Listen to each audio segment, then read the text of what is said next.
Good morning, everybody. Welcome to Colleen's Craft Corner. This is going to be real hard for me because I like to stare at the TV, and now the TV's over here. And I'm going to... Yeah, we like to look at ourselves. We do. So today, I'm joined by Shannen and... As always. Jilly and Eric. Yeah, Shannen always comes because I make her. And today's going to be different. Instead of doing a tutorial of, like, this is how you make this thing, we're going to talk about cosplay, which is cool. My shoulders are cold. Cosplay that we've, like, made in some form. Yeah, mostly. Or, you know. Or there's altered. Lots of different types of, like, cosplay in a way. You can buy stuff, you can alter stuff, you can make stuff from scratch. You know, it's whatever you want, whatever works for you. Yeah. So I figured we'd go around and introduce ourselves, though if you don't know who we are at this point, I'm confused and disappointed. A real fan. But we'll talk about why we like cosplay and what got us into that. And Jilly, why don't you start? Oh, okay. Hello, I am Jilly. So I started cosplay my senior year of high school, so that was like 2011. And yeah, I actually was really into the TV show Once Upon a Time, and I wanted to cosplay as Regina. And I like just bought this like Renaissance-y, evil-looking dress. I didn't make anything. And then like I kind of just like was immersed into that world, and I was like, wow, these people go hard. And then I started going hard. That was kind of the start for me. We are not professional cosplayers. Oh, no. No. I met Yaya Han. Yaya Han is a famous professional cosplayer. She's really short. She is. I have a cool signed picture of her. I think maybe dressed as Regina. Really? I think maybe. I think I think so, because I'm going through all the photos and trying to find one of a character that I know. Like, I don't play video games and stuff. And it was like, okay, I know she's dressed as Cho Chang. But then this is Regina, I'm going with this. Yeah.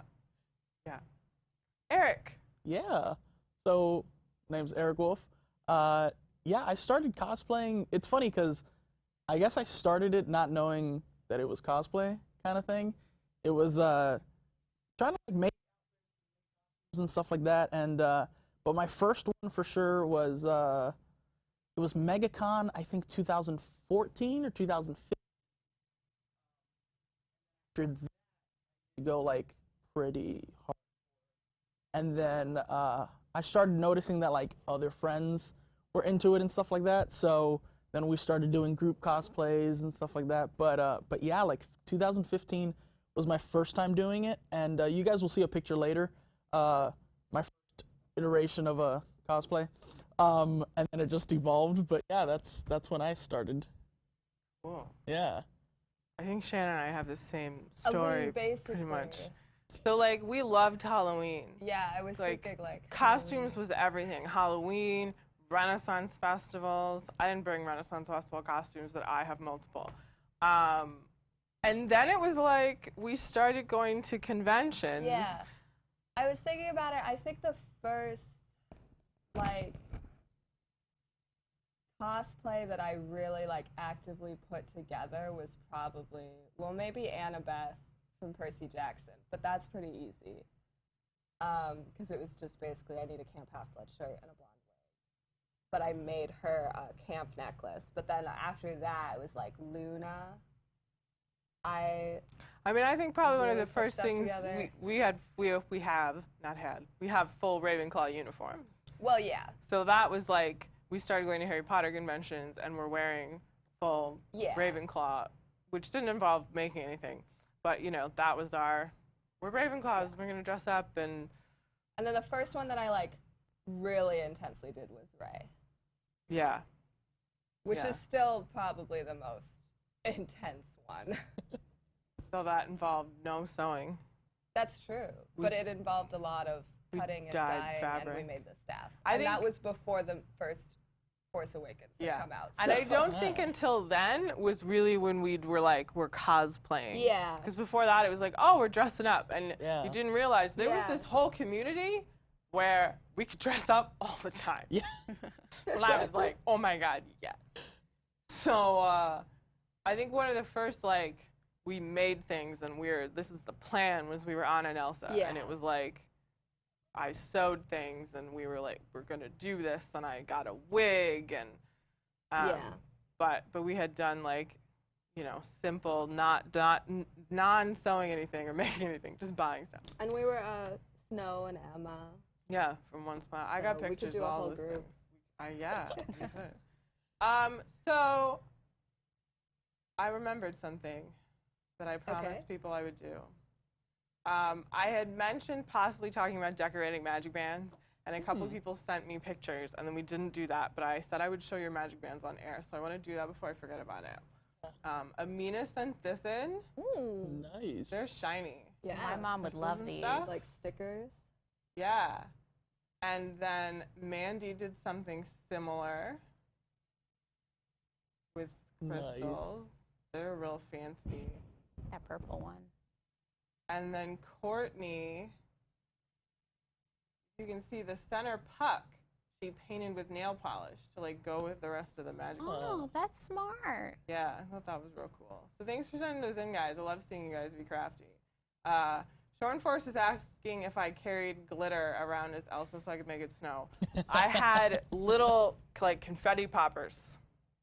It had like white and silver, you know, paper confetti in it.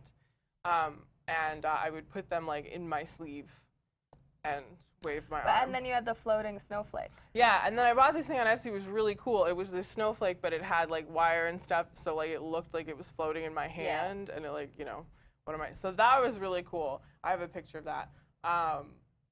Didn't you do, there was like a Disney sing-along? Yeah, there was a Disney sing-along, and if you were dressed up as, you know, the thing, you could come up. So the 20 Elsas, because it was right after Frozen came out, went up, you know, and we're all in different versions of the costume, whatever. But when it hit like the first like big Let It Go, I had a confetti thing in my wrist, and you know, went like this, and confetti So the pictures flew are just everywhere. people being like, Yeah, they were shocked and excited, so that was it was cool. magical. But then another guy had an outfit that transformed, so Yeah. Oh, my mom is saying, my first Disneybound cosplay was I wore a red jacket and blue jeans to be Elisa Mazza from Gargoyles when I was 5. Gargoyles is a great Well, show. Mom, if you have a picture of that. Yeah, send it to me and I'll put it on the air. I'm cool with that. So what are we doing? Yes. Because we've Halloween, got costumes. I here. do. We've got pictures of costumes. I do. So Do we want to go through the pictures? I was going to go around Okay. and we'd all like talk about kind of like one at a time. But we'll start with the one I've got up because I brought stuff because I'm like that. Okay. But I'll show a picture first. So here is my husband Rob and I at LeakyCon in our Ravenclaw and Hufflepuff uniforms. So I'm gonna go over there. So the like Hogwarts uniforms are of course pretty easy to like buy pieces of for the most part. So Shannen and I, our full uniforms, I don't remember what camera I'm looking at, that one. Yeah, Our right. full uniforms are like completely bought from the Wizarding World. You know, our robes, the sweaters, the ties, and then like we got white button-up shirts and like gray skirts. I actually and, like, I don't have a tie from the Wizarding World. You know? But I mean, You can find a blue and white striped tie. It's not hard. Yeah.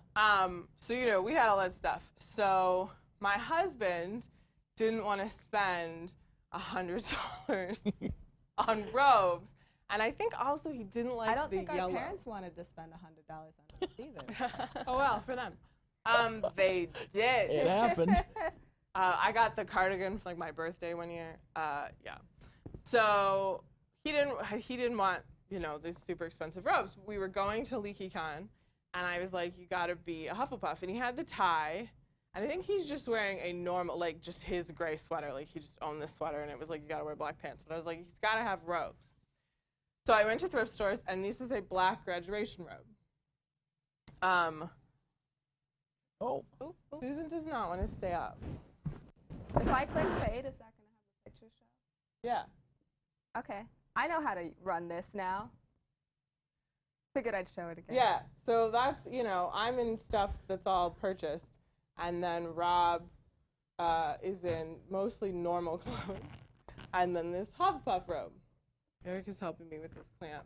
I had a different clamp, and that worked better, but I don't know where it went. So I bought a graduation robe. I cut out the zipper. I bought a Hufflepuff patch. It's just still gonna fall. Oh. It's fine. I bought a Hufflepuff patch, which I ironed on, and apparently need to iron again. When you put a patch on, like patches are iron on, sew them too. Yeah. Like sew around the edges, or you know, even if you just sew like a line across the middle, like somewhere where it won't be super noticeable, sew it down, because they don't necessarily stay super well. Yeah, depends on, you know, the fabric and where on the clothing it is. So then I bought, probably from like Joann's, this clasp to put it. So it's just, you know, like a rope clasp, but it was kind of fancy. And I was trying to match, you know, to kind of look like the clasp on our robes. And then on the inside, so like the robes from the Wizarding World, the sleeves and like the upper neck and like right here are lined with color. And so I wanted to do the same thing. So the sleeves here are lined with yellow. There's some yellow right inside, and there's yellow around the neck. Now this is like one of the first things that I, you know, was sewing. I always like to sew, but like I sewed bags and like simple things, and this is like you're gonna make a costume. So, you know, I look at this now and I'm like, this isn't amazing, although this is nicer than I thought it was. I did a good job on this hem. But, you know, it did what we wanted. He wore it. He hated LeakyCon, and I never made him go again. So, yep. But But he yeah, has a Hufflepuff robe now. He has a Hufflepuff robe. He doesn't like dressing up. He'll give me one day at a convention and like one day at Dapper Day. He won't do the whole weekend. And He'll you, be like, to be fair, you only make him dress him up because you want to do matching. True. We normally, I'm a Ravenclaw. He's a Hufflepuff. I have pictures of other matching outfits as well. Yeah. So yeah, so this is a really simple, like, you know, if you want to have Harry Potter robes, buy a graduation robe. You could just add a clasp and the patch, and like you'd be ready to go. Mm-hmm. I mean, the only reason you did the cloth was to match you. Yeah, I wanted it to look like mine. I didn't give him a hood because you don't put the hood on. So Yeah. yeah, Shannon. So show somebody else's picture. Click on like an Eric picture. They're labeled. I believe in you. Go. Eric, tell us about this. Okay, so What's his name? that's Dr. Facilier. And so the fun thing about this is, if you look at it, I'm wearing a t-shirt instead of a vest. Because this was, let me backtrack a little bit. This was one of those 24-hour Disney days. Disney did those type of days a couple years ago. And you can dress up, which I loved, because normally adults aren't allowed to dress up at Walt Disney World.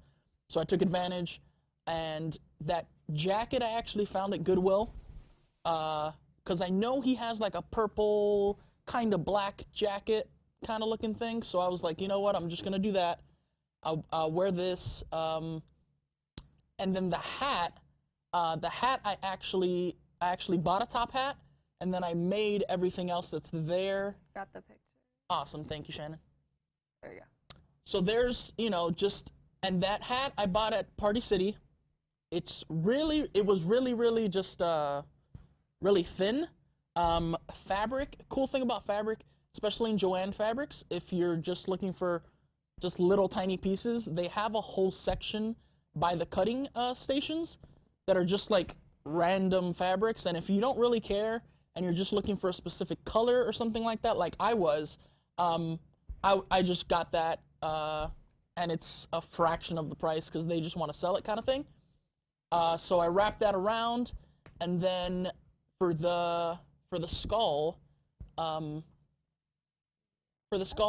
kind of sketched out what I initially wanted. So you see there's different shapes for the skull head. And then what I ended up doing was transferring that onto foam board. Or not foam board, foamy. What's that? Foam, like craft foam. It was craft foam. I just traced it out into white craft foam, which gave it a little bit thicker. It was a little thicker, and it wouldn't deteriorate as much as just like regular paper.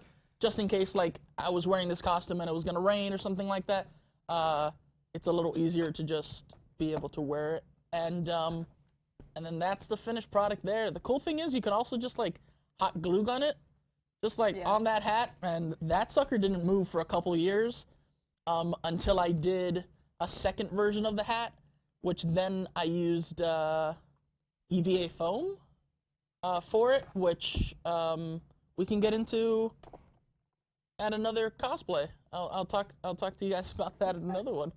But yeah, and then the feather, Joanne Fabrics, Michaels, something like that. I don't even know. Black pants, and then the sash is the only thing that I had. I don't sew necessarily. I used to sew puppets, but I used to do that by hand. So the sash I was lucky enough to have a family friend that sews, and she used to sew everything for me. So she was able to sew that sash for me, and that's my Dr. Facilier. Yeah. Storm Force asked if you had a cane. So not in this version, but in another version I did have a cane. I actually don't have a photo of that. I'm sorry about that. But the cane was a PVC pipe with at one end it was a foam, like a styrofoam ball, and I just essentially what you do is you just cover the styrofoam ball with with glue. You can also do like wood glue or anything like that, and it kind of seals the styrofoam, and then you just paint that sucker, and it's good. It's nice and hard, because you know how styrofoam, you can essentially just like pluck it with your finger kind of thing, but it was nice, and it looked like a really good cane. But yeah, that was styrofoam ball and PVC pipe from like Home Depot, Lowe's, anything like that. Yep. And they'll cut it for you, by the way, if you need a certain length. PVC pipes, they'll normally cut it for you at Lowe's and Home Depot. Don't think that you need to buy like a special tool. If it's just like 1 or 2 cuts, they'll do it for you. Yeah, like 1 cut is usually free, and then beyond that, like they'll charge. Do that, because cutting PVC pipe is real hard. Yeah. To make the puppet theater, I used a circular saw. Yep. Our dad sent us a picture of him and Mom cosplaying, I guess to show. He texted it. The Indian Marion? So, yeah. You think I didn't have that picture already? Guys, really. Maybe I don't, actually. Where is it? Oh, if you don't have it there, I have it, I think. I should have it. I swear I have it. I thought I saved it. Well, Dad just texted it to you. I thought we could maybe show the one of Jilly that I had up, and then go to mine. One? That's the same costume. Jilly! Yes, hello. Talk to us. That's me. All right, so this is obviously my Ray. I made this was at Dragon Con like the summer before the movie even came out. Everything, I didn't pay for anything that I'm wearing. I used entirely things I had at home. Those pants were actually pants that my grandmother had bought that didn't like fit her anymore. And basically everything was just fabrics or clothes I had laying around the house that I cut and sewed and mangled together. And then everything to give it that weathered look, I dyed it using tea, which is a big thing. It took me a while to learn the proper way to do it, because I used to, this is embarrassing, but I used to like empty like the tea into water, not like the tea bags. So then I would have like loose leaf tea just like in my fabric. Don't do that. Use a bag. So yeah, the belt, and I also had like a cuff that you can't really see, was made from an old suede bag that I had that I used some fabric paint to make it brown, and her little staff was a broken broom that my father brought me home from work. And I spray painted that black and then covered it with some fabric and used the handle of the said suede bag to make a, what do you call those things? A strap? A strap, A strap, so I can wear it around. It was actually pretty super simple for how like well I think it turned out. It was really easy to make and super comfy. Comfy is good. Yeah, comfy. Yeah. You need things to be comfy. Ideal. Those are like my favorite shoes in the world. Yeah, this was a really comfy costume. and it came out really nice. I'm very proud of it. It changed over the years a little bit. The armbands changed, but this was the original costume. Yeah. And we're gonna show. And now my we're gonna Ray. show Shannen is Ray. So I also did mine like the summer before the movie came out, which is very interesting. Like making a cosplay before the movie came. There were not a lot of Force Awakens promo photos because they were keeping everything a secret. I found that like hardest thing was deciding what color her costume was. Is it tan? Is it gray? I still don't even really know. So I went with more gray.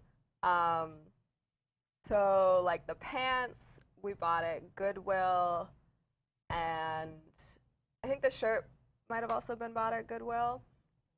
And then I think that the pants like didn't actually quite zip up all the way, so they were like safety pinned closed.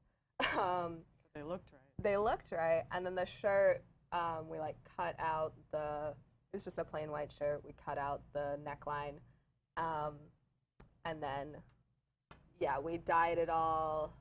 We didn't dye the shirt, but we dyed the strips of fabric. Probably got those at Joann's, and dyed the pants so that they'd match roughly. The shirt, we did do something to it. I think we put it in tea. I think I sewed it. So I think it was like a But I mean, we did something to t-shirt. weather it. Oh, okay, I don't know. Yeah. But yeah, it was a huge t-shirt, and you. I took it in on the sides, Yes. but that way, like, it was gonna be long and tunic-like. Yeah. And then the belt and the purse, also Goodwill. So Ray has like the two belts and then a bag hanging from it. So I got just a purse and then a waist belt and like had them tied together on the side.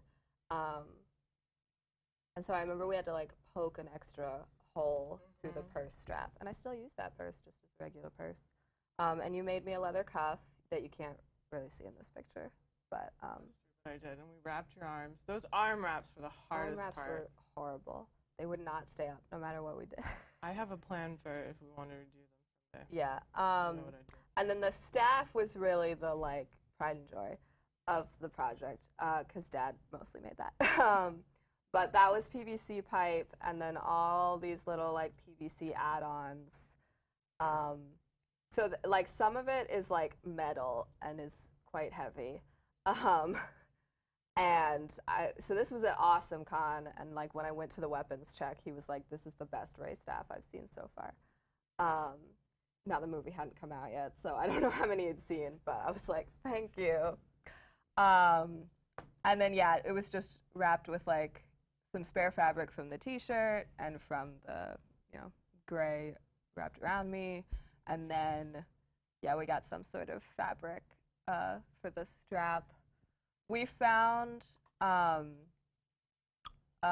kind of talked about if we ever remade the staff, which like, that sounds like so much work, but if Dad wanted to do that, he would use thicker PVC pipe because it was kind of wobbly. And then the strap was also like kind of too stretchy to really carry it around on my back. Oh, and then the goggles were just like goggles that I had. And I wore them mostly because I had short hair by then, and so I couldn't do her hairstyle, and I didn't want a wig. So I was like, oh, the goggles I'll wear as kind of to hide that, I guess. But I was the only Ray at that convention. He's nice. And People loved it. We got stopped by a girl who was doing a Star Wars panel and was like, Yeah. "You guys have to come." And the panel included, they were talking about like the new books that were being written. The panel included the original Boba Fett. He was the Boba Fett in Empire, I think. Yeah. Yeah. That sounds right. and we won books. And we won books. It was funny because like then we had a raffle and like Shannen, Rob, and I all won a book. And the woman was like, I did not plan this. No. Because she had said earlier, like, I told them to come and have Yeah. us stand up. But And obviously Colleen in that picture is just a general Jedi. yeah, at Goodwill, like I found this vest thing and a long sleeve I mean, wasn't shirt it and, basically like, you brown found pants. that vest and you were like, I'm going to Yeah, I be a found Jedi? the vest and it was like, this would be great. And then I bought like brown capris and I think probably from Goodwill, and the long sleeve shirt was from Goodwill, and the only thing I made was like the brown sash. and I wore Goodwill brown is boots. really Goodwill is our go-to a stuff. prize. That's, Yeah, honestly. you know. Yeah. What are we showing next? Oh, So- actually, before we go Yeah. on to another thing, Shannon, your goggles, it's so funny because like those look exactly like perfect goggles for like let's say a Quidditch Harry Potter Yeah. or something That's like not that. what they are. To like be able to grab something and like use it for other cosplays. Yeah. I got them in like a mystery grab bag at some con. Okay. And then actually, my roommate Sarah borrowed them for a costume, and like the leather got ruined, like in her suitcase or something. So She bought you new ones. she I bought me think I new was there ones for at the that. Renaissance Festival that are exactly the same because Yeah. they are very useful for just different, like they're like steampunky, but not so steampunk that you can't use them for something just kind of more basic sci-fi. Yeah, Quidditch goggles. I've always So, wanted to do a Quidditch. As you've outfit. heard so far, Goodwill. Yeah. A lot of, we're talking about like, I want to be, this character, and I'm going to go to a thrift store and see if I can find something that works for that, because I'm like, why make something from scratch when I could find it for $4? Yeah. And it's so easy if you just need like a basic item like a white t-shirt to then alter the hem, alter the neckline.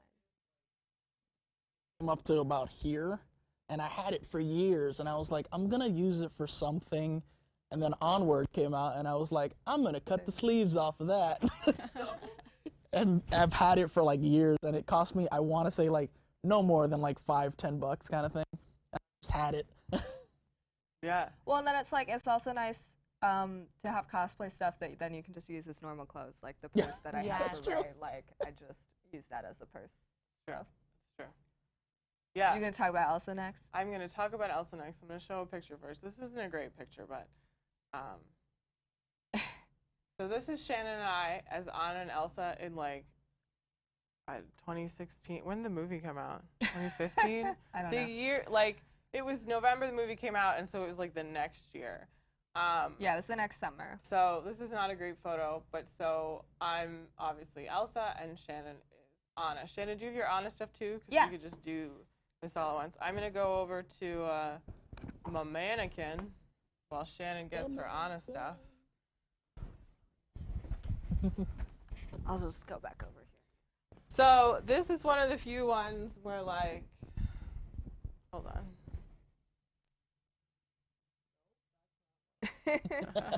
Don't touch things. Okay. Oh my goodness. We're Everything- gonna talk about Elsa. Everything's fine. Let it go. Let it go, guys. Okay, Elsa. So Shannen and I wanted to be Elsa. We were really excited about Frozen. It was a story about sisters. You don't get a lot of stories about sisters, and so it was like, the end of Frozen was great. We're like clutching each other, and we're like, true love is sisters. And my husband's like, oh, she's never gonna talk to me again. Colleen was like, I started the movie holding Rob's hand. And I ended it holding Shannen. Importance. So this is one of the first, this Anna and Elsa was really the first big thing that it was like, I'm gonna make this all mostly from scratch. And I like to sew and make things, but I honestly don't use patterns a lot. Like, I don't measure, as you all know.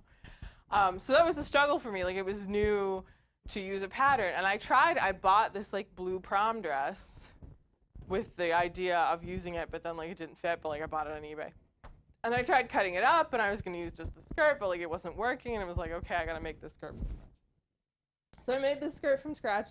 I put a little lining like right here, because you got like a flash of purple. But you can see like I didn't hem this.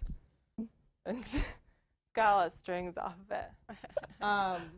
It's got a zipper in the back, so it was one of the first things I did that it was like I had to make sure it fit me, and I had to fit it to me, and we wore it, it was fine. I want to remake it. That's the thing that happens, you'll do something and then it's like, this isn't what, it didn't turn out as well as I wanted.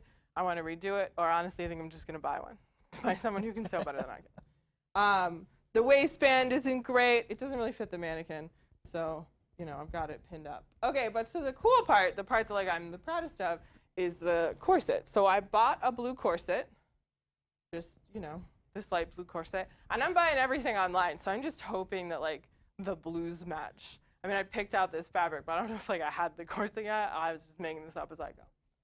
So I didn't want to like take the time to like, you know, sequin the whole corset. You can buy like kits that are all these like little squares of iridescent like plastic to do. And I was like, I don't want to do that. So I used a brick stencil. So, you know, lots of little squares and different shades of blue and just painted it. You can kind of see, you know, the texture that's like the texture of her corset. And Eric's going to zoom in. Yeah, I'm going to see if we can zoom. And it really worked. And it worked out really well. Like, I really am proud of how it turned out because it's got the look, but without me having to, like, sequin it. Oh.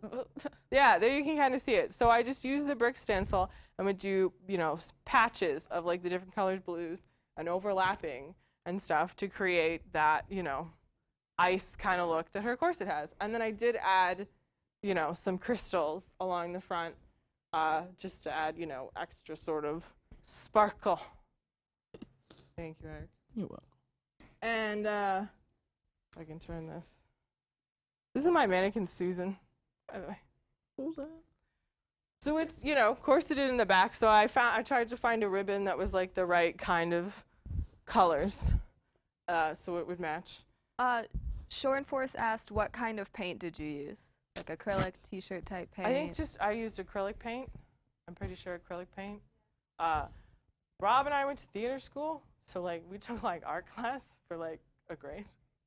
So I think I just used paints that I had mostly. But yeah, just different shades. I'm pretty sure it was acrylic. Just different shades of, you know, I had no idea if it would work. I was just really hopeful. And it looks good, yeah. And then I bought a like sheer shirt for, you know, her sheer sort of top that goes down. That was the stretchy material, and so like I couldn't really add like the rhinestones and crystals to it like I really wanted. You can see I tried to add crystals to the neckline. They were sticky. They stuck to the wig, and like eventually I just had to like pull them off. Which the wig is a whole different problem. The wig is a whole other thing. I'll get into that. So that was, you know. So then for the cape, I found people who were just selling the fabric, you know, with the pattern on it already. And it wasn't hemmed or anything. It was just like, here's raw fabric, you know, do what you want. And it was like, oh, that's perfect. So I bought that because it was like, I don't know how am I going to make this. And I hemmed it so that it kind of has a, you know, point at the end, which is kind of how Elsa's does. And then I attached it to this ribbon. And so what I would do, you know, I'd put on the sheer shirt, I'd put on the skirt, I tied this, I think like here, maybe higher, a little higher, but I tied this and then put the corset on, so it was coming out of the back of the corset, which is like how her does, it comes out of the back of the dress. You can't see it real well in the picture. And then I had a cape. And I wanted, you know, her capes are really long, but like I wanted to be able to walk around. Yeah. And not fall over. People were talking about comfort, so like I'm really all about comfort. I wore flats. Like Elsa wears heels, but I'm not wearing heels all day. You're also tall. I'm also really tall, and I don't need to be taller. So like I had silver flats, and I just wore silver flats. So the wig. So Let me go back. Shannen and I have rather large heads. And we mean that literally and figuratively. Yeah. I've gone into places and be like, I have a big head, and they're like, I don't think you do, and then they try to put a hat on me, and it's like, oh, like I literally at a convention once, like, I was like, oh, that's such a cool hat, and she's like, yeah, it's a pretty big hat, and I was like, I have a pretty big head, and she's like, yeah, well, it's pretty, and I put it on, and she's like, you're the first person that's ever fit. Yeah, I went into a store at a convention, and I was like, I have a big head, and they're like, everybody says that, and I'm like, no, I really. Yeah. So we have rather large heads, and then we have really thick hair. Yeah. So thankfully, when we did Elsa, I had short hair, because if I had long hair, there was no way a wig would have fit over my head. So Shannen has brown hair, but it was easy. We just braided it. We put in, you know, a white piece. Yeah, I had long hair at the time. So we bought like a white streak. A white, you know, little hair. Or something. And it was just, you know, probably at like Party City. Yeah. And we just braided her hair, and it was like, that gives off, you know, yes, Anna's hair is red, but we're not worried about it. And it's a brownish red. It's not Ariel red, you know? No, it's like a normal looking red. We might have bought a wig or spray paint. But it was like, this is fine. So I bought, I think probably the cheapest Elsa wig I could find. And it had no sideburns. And it didn't cover the back of my neck. And as you can see, like it looks very much like a wig because it's not like a lace front wig. And the braid got stuck on like the crystals all day, and you know kept coming undone. It'd get stuck on like the front of the corset. It gets stuck in these little parts. But the funniest part was Shannen had left in the morning already, and I was getting ready, and Shannon's friend Sam was there, and I was like, Sam, I need you. I had bought that white hairspray that like you can get at Party City. I was like, Sam, I need you to spray my head.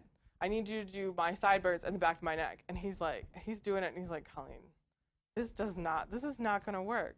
He's like, this does not look good. And I was like, no, this is what we gotta do. And Colleen didn't have as much gray hair as she has now. Thank you. I didn't, it's true. But the gray's mostly like On at the front. part, so that wouldn't have helped. No. So he did, he sprayed, you know, the sides But and the back of my someday you'll be neck. able to do a perfect old Elsa. That'll be great. Then when we were walking around the convention and you saw other Elsas that were obviously brunettes, but you could see their brown hair, at one point he was like, Colleen, I'm glad we did that. I'm like, I told you. We needed to do something so it wasn't just like, look at my brown hair sticking out. Yeah. Being on an Elsa was amazing. Shannen and I were like mobbed. Now we were at a convention of like 1,000 people. So like this wasn't a huge thing. You know, our cosplays were like the best cosplays there, but it was mostly And like we preteens. had badge ribbons that said "Let it go." Yeah, people were really into that. And Shannen had an Olaf, and I had that floating snowflake. But it was like we could not walk 5 feet. No, we're sending Shannen's friends to get us food. It was really exciting. It was like, this is our dream. We've always wanted to be famous. So now, Shannen, let's look at your Anna costume. So let me fade back into it again so we can kind of take a closer look. So Anna's much easier to like buy stuff for because she wears normal clothes. It's true. So the like blue teal shirt that you can kind of see that I'm wearing there, we just bought. I think you demanded Mom buy this. I think Mom has this thing where she'll like email us stuff and now like text us stuff and be like, look at this. And we're like, yeah, that's perfect. And then it's like, so we'll buy this. And she's like, I didn't mean for you to buy it. And it's like, then why'd you send it to me? And the reason that we're talking a lot about like our parents buying this is a lot of these pictures of like me were showing I was still a child, so. Yeah, Shannen was, 17. Not that I wouldn't still try to get them to buy stuff. But. You know your microphone's in your shirt? Well, see, I was trying to put it on this side because I'm facing you so much while talking. So here's what. I bet this salon kind of goes.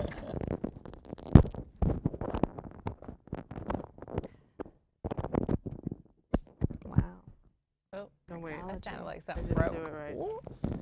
So, I'm just putting it over. we Fine. bought the shirt, Yeah, which is, it doesn't have like a collar, so that was kind of convenient. because Anna's shirt doesn't have a collar. It has like this, Pleating in the front. but that doesn't really matter because that's Can't covered. see it. So I mean, that's just like a, teal shirt. But it was, the right color, and Yeah. it didn't have a collar, which is always, collars are hard. So we just. Then we bought this vest, which doesn't fit me anymore. I was trying to put it on to show it better. It does not fit me. But this is a vest that we bought. I don't remember how you found this. I think we must have found it at a thrift store. Yeah, and so it just all the beading was already part of it. I'll just come closer to the camera real quick. I zoomed in on just that. So all of this beading was already there, but then we colored some of it, I think, just with like a normal marker.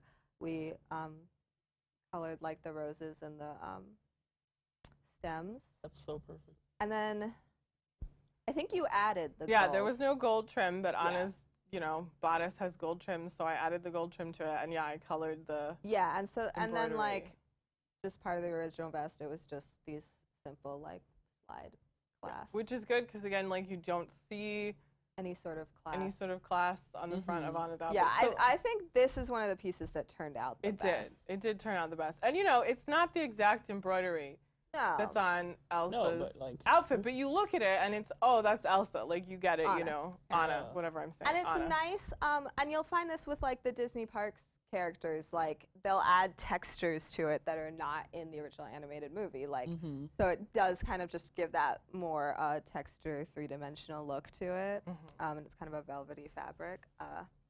So that's nice. I wish it fit me. Yeah, I don't think Elsa would fit me anymore. Although that corset can, you know, unlace in the back. So then we have the skirt. So I handmade this, but so again, I found fabric that had the pattern on it because I'm not gonna embroider. So this is just flat. Yeah, so this is just flat, and it has the pattern on a skirt on it, and I don't know what random like skirt pattern I used for this. But it wasn't good. Well, I think it's a better made skirt than my skirt, but I made it living in a different state from Shannen. Yeah. So when I got to her and we put it on, it didn't fit. It was like too big at the waist, but too small around her butt. So I took like all this. We have big heads and big butts. Yeah, so I took like the waist in a little bit and tried to take out, you know, these hems in the back a tiny bit. So it didn't work out great, but like it looked, you know, like on a skirt. It's got the pattern on it. That's the key. Yeah. And was it like a zipper on this side? Yeah, there's a zipper.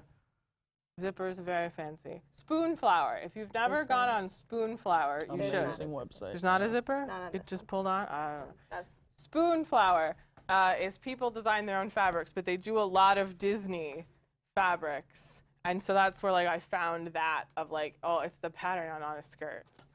I have fabric to remake that skirt. It's just sitting in a drawer. the cape. You also made. I made the cape from scratch. I bought pink felt and then, you know, these pom-poms, and then like she has a trim around the edge, so like I bought this purple ribbon. There's a heart clasp. Yeah. I was trying to make it as lightweight as I could because the convention was in Florida. Yeah. The part that I don't like was like I didn't bring the big piece all the way up to the collar because I was trying not to have like 2 layers, so you can see there's like a seam here, so like that didn't look great, but it looked like a cape. It got the message across. This mostly worked out. Yeah, but it was, you know, we were going to be in Florida. It's hot there. And then you want to show the picture one more time? I was going to talk about the boots. Oh, yeah. I don't have them. So, the boots, I mean, it's not very easy to see in the picture, but I bought like black rain boots, just like Walmart or something. And then I colored on the pattern that is on her boots, just with like markers. Like, I think I used like fabric markers for whatever reason. It was just whatever markers were the right colors. So that was did kind of start to rub off. But, you know, mostly it was fine. Also, like, rain boots are not the most comfortable thing to walk around in, but better than heels. Yeah, they look great. And Shannon's bag was just a brown leather bag that I had, and, you know, she's wearing, like, a brown leather bag, so it was like, here we go. And then we had Olaf. We had Olaf. We didn't do, you know, Anna has a hat and gloves, and we didn't get into any of that. Yeah. It's too hot to live in Florida. I mean, we didn't live in Florida, but we were in Florida. Florida. Oh, I didn't change the I mannequin. lived in Florida. Okay, so now I'm going to look back at all of us. I'm going to find a picture of Jilly. Here we go. That's good.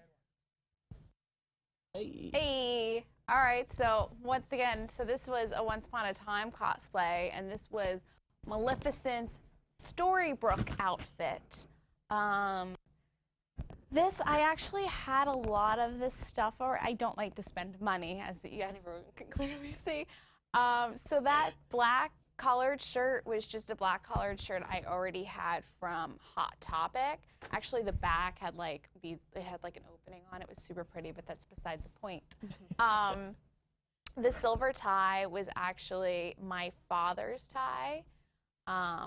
She has like a slightly different one. I don't think it has the black. I think it has like a darker, like a white stripes, but I mean, it's good enough for it. Yeah. The skirt, I think, was the only part I purchased. And I got that from like a Rainbow for like $8. And then I sewed on the 2 black buttons. The skirt was a stretchy material, which was different than the one that she was wearing. I think hers was more like a business material. I don't know what that material is. that like zip up, you know, like fancy yeah. suit bottom, Uh-huh. whatever. And the fedora, again, that was my dad's fedora that I just added on a trim onto it with just fabric I had bought at like a rain dew. Do we have rain dew? You guys have rain dew? I've No. never I've never heard of that. Okay, so a rain dew is clearly a New York thing. And anyone from New York, a rain dew is a great place to go for cosplay stuff because it's super cheap and they have fabrics, they have a lot of like clasps, a bunch of different ribbons. It's a gold mine there. For my hair, I actually did something similar that Colleen was talking about. So I had shorter hair at the time. I have short hair currently too. And I sprayed all of my brown hair with just like blonde spray from Party City. And then I kind of put it into like a tiny ponytail.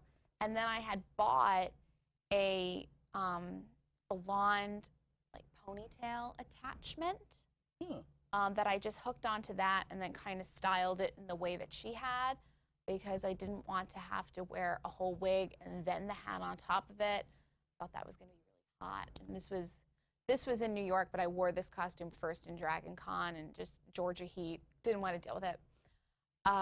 So yeah, that's what I did. And I actually also cosplayed the same actress, but in True Blood. And I did the same thing for that. And then my staff was once again a broom handle from my dad's work. And I carved those little tiny rivet things that you could see at the bottom going down in a spiral. That was really a pain in the butt. You said you carved it? I carved it, yes. I took a carving tool that my father had, and I just went crazy. It's a wooden stick. It's a wooden stick, Okay. yes. I didn't know what I was doing. I didn't know what tool I was using. Probably there's an easier way to do it.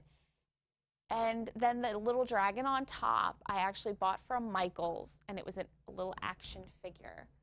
Oh, yeah. Yes, that I spray painted silver, and then I kind of did like a black paint rub on it, if you will, to try to get it to look antique-y. And I think I screwed that on with some screws. And yeah, this cosplay I had heels on for in this moment, and then I learned to not do that, and then switched to flats. I walked around Central Park in heels for about 7 hours. Don't do that. But yeah. It looks really good. Yeah. Thank you so much. It really does. I really like this, and it was super easy to do. Like all I bought was the dragon really and the skirt. I think this thing must have cost me less than That's what it's all about. $20. Yes. Courtney your hair loves really looks your blonde. lipstick. Yeah. Oh, thank you. My lipstick is NYX. So since she showed Once Upon a Time, I'm going to show Shannon and my Once Upon a Time. Yeah. We not as good of a picture. So I'm always searching for who can I cosplay that has short brown hair, because I don't want to wear a wig.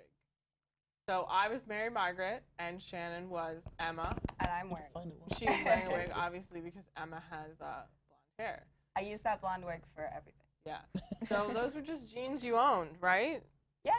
And a T-shirt you owned. And boots I owned. Those are my boots? No, those are your boots. My boots for Shannon to wear, and then I think I found that red jacket Yeah, somewhere. you did. I think that's how it started. Was I found this red leather jacket and was like, "This is perfect, Shannon. Here you go." And wearing a necklace. I can't tell if you're wearing a necklace or that's your hair. I feel like we had a necklace. I mean, you had a necklace. I had a necklace. I don't Maybe know. you did. She wears a necklace with a swan eye. So to be Mary Margaret, so like Emma has an iconic costume. Like Yeah. you know Emma wears a red leather jacket, boots, jeans, she has blonde hair. So Mary Margaret was a lot harder because she wears she's like a style, but there's not like an iconic outfit. So I ended up picking an outfit that was from like promo photos from season 1, and she wears in season 1. And so I bought, brown dress pants, this white blouse, and again, I'm trying to match like her collar and the neckline, and then this like blue teal cardigan that was 3/4 sleeve. So I was like specifically looking one for 3/4 sleeve. And then I'm wearing a necklace that's like a bitten apple that like I just happen to own. Or maybe I bought for this, I don't know. And then I did have, it doesn't have in this picture, but I bought like, there was a purse at Hot Topic at one point that was like the Once Upon a Time book. And so like I carried that around. No one recognized me. Like, you know, I just kind of looked like I would have recognized you dressed up immediately. lady. People recognize Shannen. Yeah. And then once it was like, Shannon's like, oh, this is my Mary Margaret, it was like, oh, like it made sense when we were together, but if we were separate, I just kind of looked like a mom. And that's something with like group cosplays or even Disneybounds that's nice is sometimes it's like, okay, well, this one's not very recognizable, but this other person is recognizable. So if we're together, then it's like, oh, now I understand who you are. So yeah, that was our Once Upon a Time that we did as well. For just one convention, we did that one time. Yeah. You know, when Once Upon a Time was still on. Yeah. I don't It's still think good. I have any of those clothes anymore. But I still have the wig. That red jacket like fell apart. Yeah, it like disintegrated. that was just recently. It was cheap and it just like disintegrated. Literally at a Renaissance festival, and we threw it into it. Oh, that's right. That literally was recently, and we threw it away at the Renaissance Festival because it was like disintegrated. So, and I'll get to why I was wearing a red leather jacket at a Renaissance festival later. Yeah, that's later. So now we're gonna show Eric. All right. Which one are we showing? Oh, okay. So, that is Cosmo. So I've always loved the character Cosmo, and I've always been like, man, I kind of need a Wanda. Like, I'm not gonna do this by myself, kind of thing. But then I was at Spirit Halloween, and I saw the halo, and I saw that the magic wand, and I was like, you know what? I'm doing Cosmo, and I know what I'm gonna do with Wanda. Cosmo and Wanda are always like different things. they just transform into different things. And I was like, this is gonna be perfect. But that halo, that halo was like the perfect starting point because their crowns are essentially like hovering above their head. And then I went back to craft foam, got some craft foam. I was able to wrap it around, just hot gluing it. So I made that halo just like that really quick. And then the star wand, you guys can see it there on the side just a little bit. But essentially, I just painted it yellow. Just did that. And then Cosmo's outfit itself is just like a white shirt, like a black tie, black pants kind of thing. Had all that. I do penguin, so I have a lot of black pants and white shirts. So I was able to just throw that together. And then the balloon, Party City, painted that. And there's my Cosmo and Wanda. And then the hair is just that, like everyone said, just Party City, kind of just spray paint hair. Not spray paint, don't do that. But the spray hair. Spray color hair dye thing for your hair in a spray can. And then, because it was Cosmo has a nickel called Philip. So just made a nickel. This I got is just like a wooden round from, I got this one at Walmart. And then again, just like paint, that's all it is. It was just paint, and I felt funny just, and it was so fun because like walking around, like people will, if they know the show, would ask like, oh, where's Philip? And I would like just pull it out, and they were like, oh my gosh, that's amazing, you even have Philip. And it's like, of course, I have to have Philip. But this was such an easy thing. This was like literally like less than $1, the little round. And paint, if you just buy it right there at Walmart even, is pretty cheap as well. And there we go. That's pretty much it. You want to show you got the other stuff with Yeah, you? I got the other stuff, so that, and then there's the halo, and you guys could see I put the seam in the back, so, people don't see it from the front, but yeah, it's essentially just glued in there. And that's my Cosmo. So smart. Yeah. I feel like sometimes cartoon characters are like really difficult because they have cartoon physics, but then sometimes they're really easy because they're cartoons. Yeah, exactly. Like Cosmo's pretty easy. Like it's more simple stuff, but Yeah, sometimes you look at cartoon outfits and you're like, that's literally impossible. Like how is that staying on your body? Doesn't make sense. Like, Well, that was the thing with the crown for me. yeah. At first, I was very much like, oh man, I want to do this, but how am I gonna put the crown? Like, I don't want the crown on. Yeah. And I saw that and I was like, Yeah. And it's like those little wires like that, like, you know, they're not super visible. yeah, no, it like, you know, Yeah. And obviously it can't float, so like. Yeah. it kind of disappears if depending. Ooh, Sean first has a good question. Do you all carry around mini repair kits in case cosplays get damaged? That's a really good idea. Yes. I was just about to say that's a good idea. Smart. No. I take, not normally, so I bring a small sewing kit with us when we go places. I don't necessarily take it into the convention. It depends Okay. on like how far away is like the hotel. So like if Yeah. the hotel is attached to the convention center, then if something rips, like we can just go back upstairs. But if it's also just depends on what bag I'm carrying. yeah, it depends on that's something to think about. So like Yeah. this is random, but like when you're cosplaying, you got to think about how are you still carrying your stuff. Yeah. Like because you should carry, if you're at a convention, you need to carry water, you're Yeah. going to be handed flyers and you're going to want to go buy stuff because buying stuff is really Yeah. the best part. And maybe you just carry a bag that doesn't match your outfit And you just just set set it it down. down. Yeah, you just set it down or something. Or if you can find something that like, will go with your outfit. Since bags came up, I'm going to show different Because, pictures. a of lot of displaying characters, like cartoon characters, especially I would say, don't have bags built into their outfits. No. But like Ray did, I carried the purse for that, And Okay. actually, some conventions also have cosplay hospitals, which essentially Yeah. is an area that you can go and they have glue guns, they have sewing Yeah. kits, they have just a bunch of stuff, paint sometimes. So it also depends on if you're not able to carry that stuff, check, and it's normally on the convention website if they will be having a cosplay hospital. But that's a good place right there as well because they have everything pretty much that you can imagine. It's kind of funny how many things they have and how many things can go wrong that do go wrong. I actually volunteered with a group that's what they did. There we go, yeah. Like I don't even remember what it's called anymore.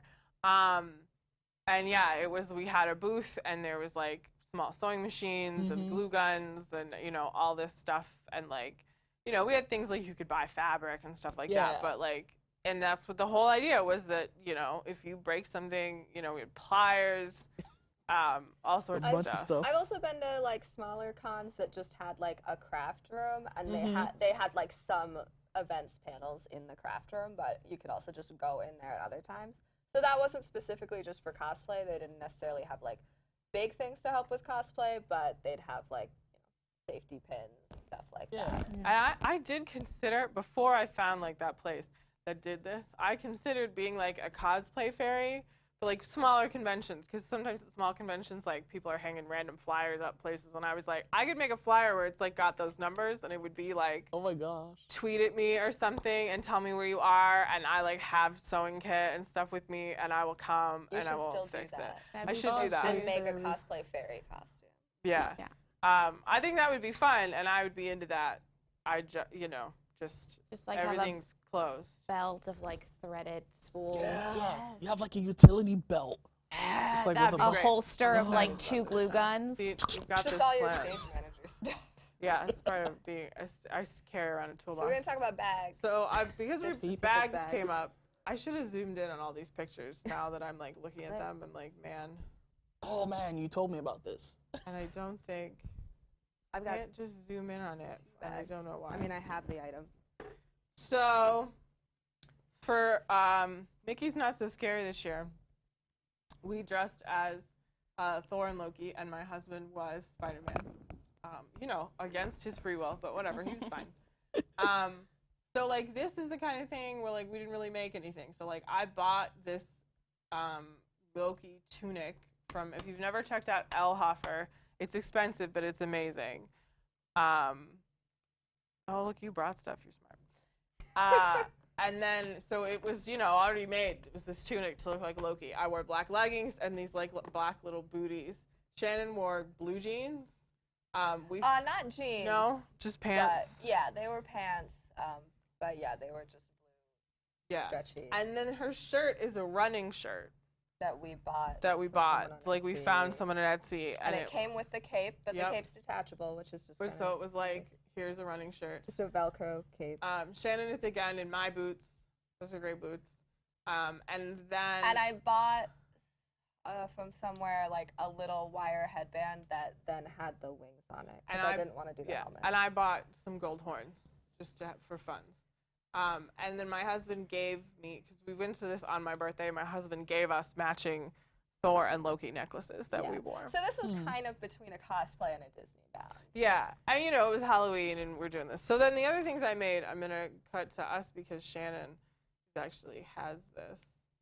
So then I did, you know, for the gauntlets, the fabric is socks. Mine are made the exact same way. They're socks that like I cut the foot off of, so that I had this tube of color already. And then the actual gauntlet is duct tape. So I use silver and gold duct tape. And Shannen's is laced with this like red and white thread that I had, and I laced mine with green ribbon. So, and they're separate pieces, but yeah, you know, they go on really easily and they stayed on. Yeah, they went on, they stayed on. Way easier than those Ray arm wraps. Yeah, they were kind of hot. Duct tape is hot. Yeah. So bags, this came up because of bags. So I like to think about how we're gonna carry stuff. And I just had this idea. I was like, Shannen, you're gonna be Thor. So I bought this plastic Thor hammer, and these things are hollow. So I cut it apart. I put a hinge on the bottom. I put clasps on the top. And I put gray felt like on the sides and to line the bottom, and it's a bag. Not like the best bag. It's not like amazing. This little strap in here was attached to the top of the hammer, and it came off. Yeah, I didn't want to hold the stuff. But that's just, you know. So, you know, there's like felt inside so stuff doesn't fall out. But it's like it's a bag. Shannen could fit her phone and keys and stuff in here and not have to carry something else. It's like you're going to carry this prop. So why not make this prop useful? This was good for, you know, Mickey's Not So Scary, which is, you know, at night. So I didn't need to, like, carry a water bottle as much, and, like, there was food there and stuff. If I was going to a con, I probably would have taken a bigger bag. Yeah. I didn't need to carry my sunglasses. I carry sunglasses with me everywhere, and I have prescription sunglasses, too, so. Rob also carried a backpack, so like if we had I think we had one water bottle in the backpack. So this isn't the best picture of mine, but so I bought this blue, like translucent, weird purse that was kind of square, and I put lights in it, so that it was the Tesseract. Yeah. So like I put lights around the side and the bottom, like I just like taped them on, and then it was a purse. So my stuff was in it, but it, you know, lit up, and it was, and I didn't take a picture where like I'm holding it in my hand, but like I'd hold it up, and that was my Tesseract, because it was like, that's a great, you know, that's a purse. Boom. I have another purse right here. Oh, you want to show another purse? Yeah. So this was for Luna, which I think we have the picture. So I was Luna Lovegood once, and most of the stuff for Luna, the actual outfit. Do you see it? I don't. Maybe you didn't let it in there. That's the you problem. But I did the Luna Lovegood outfit where she's got like the big pink coat, which it was in Florida, and that was kind of a mistake. But that one, it was like I wore a dress that I had already had that kind of looked like her skirt, and then I was wearing the coat, so it didn't really matter what shirt I was wearing. But she had like a kind of homemade looking blue bag. So what this is that my mom helped me make was an old laptop case. Well, and there goes the Velcro. It came off. So when I open it up, you can kind of see it was a laptop case. But like we didn't need it anymore. Like we'd gotten rid of that laptop or something. So, you know, we just folded over the part that had the zipper and Velcroed it just so it would stay down. And then opens at the top like this. And then we sewed on this strap, which you can see this strap kind of has like a zipper thing on it because it was from another purse I had that was like made out of zippers because that was like trendy.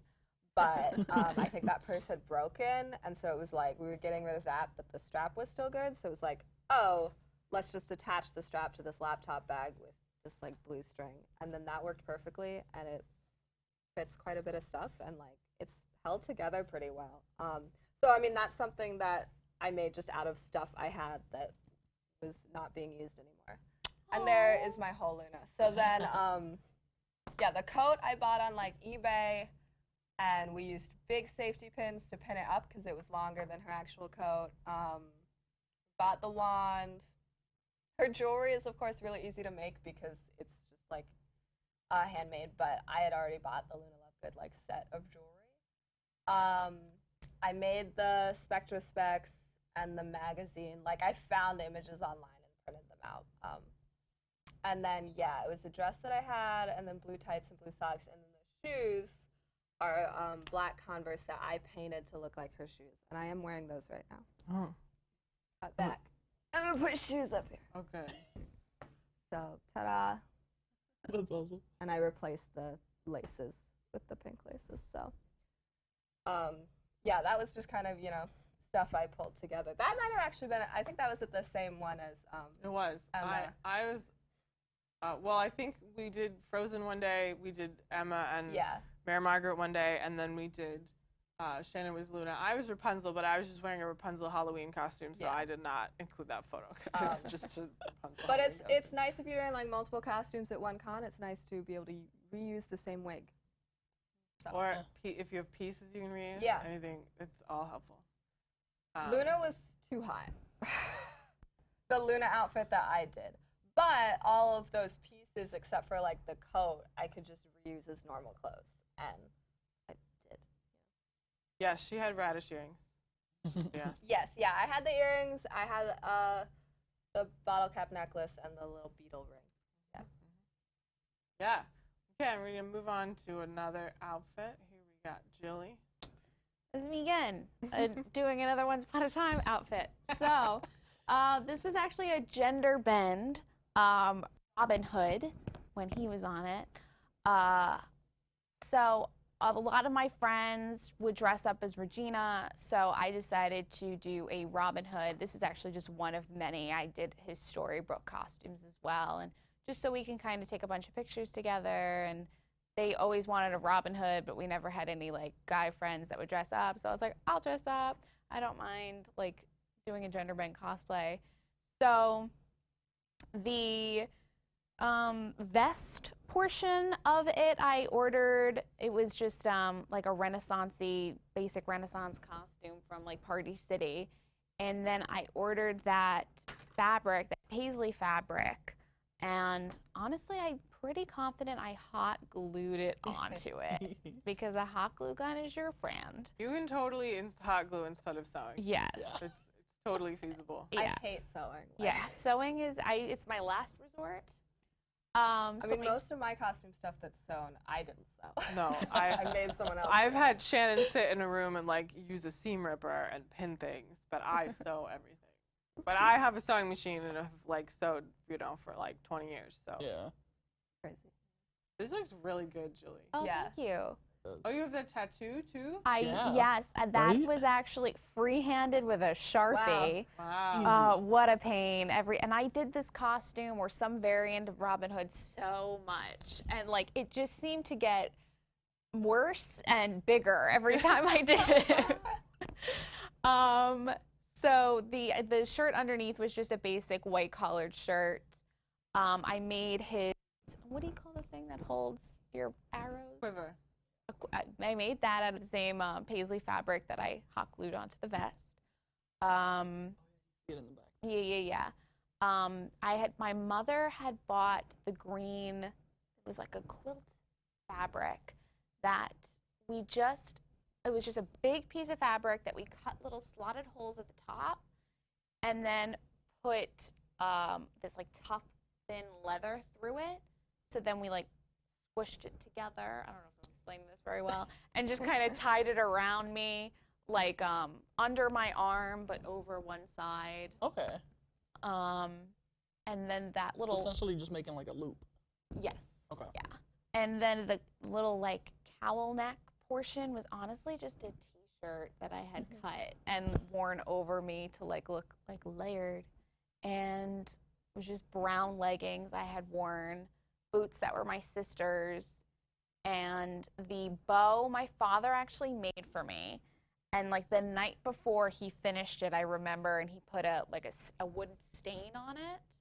And I remember I was sitting waiting in line for something, and it just like reeked of like stain, and like the fumes were incredible. I remember that very clearly. Con crunch is a thing. Right? And my hair, I just developed this like hairstyle that I would do when I would do Robin Hood. It was like a weird little thing, but I liked it. Kind of give myself a little pompadour thing because I was making it up. Yeah. So like just do what you want. And then I had a little knife that was made out of wood that I had actually made for a different cosplay. Yeah. Do the arrows come out of the quiver? They do not, because well, I mean, you could take them out of it, but I wouldn't because they weren't really complete. Okay. It was just a stick with duct tape on the ends of it that I cut to look like little feathers. But the end of it had nothing on it, and I think I only painted the top that you would see. Yeah, sure. Why Well, not? weapons are something you really have to think about. Yeah. That's true. When going to any con, like if your character has a weapon that's very important, and so like you need to have it for the costume. If they have a weapon but you don't need it for the costume, it's probably better to just not have it. And the cons have gotten more strict over the Yeah. years Mhm. about So- weapons. Make sure you look beforehand on the con's website. They'll like always have a weapons policy about exactly what they allow. A lot of them will have like a weapons check. Like I had to put my Ray staff through weapons check. And they'll put like a Yeah, they'll basically inspect Cable it to make towel sure or like, something. okay, this is like not super dangerous. They put a tag on it to say like we approved this. Most of the time they put the tag in a really awful place, but Yeah. you know. they do, and it's really visible. If but it's a like a gun, they'll put it around the trigger, Yeah. yeah, so it's constantly. And pulled sometimes back. they'll be I like, wish. oh, you can have a gun, but it has to have like the orange painted Yeah, end a lot of to the time show it that does. it's a toy. You can have a sword, but it has to be like stuck in the sheath, like Yeah. with a zip tie or something.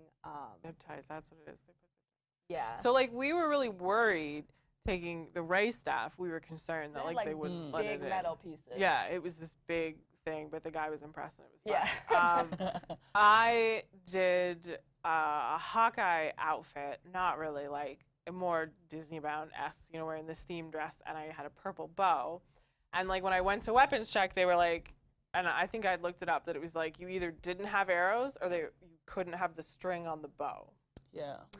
So I decided I didn't need arrows. That was just another thing I'd have to carry.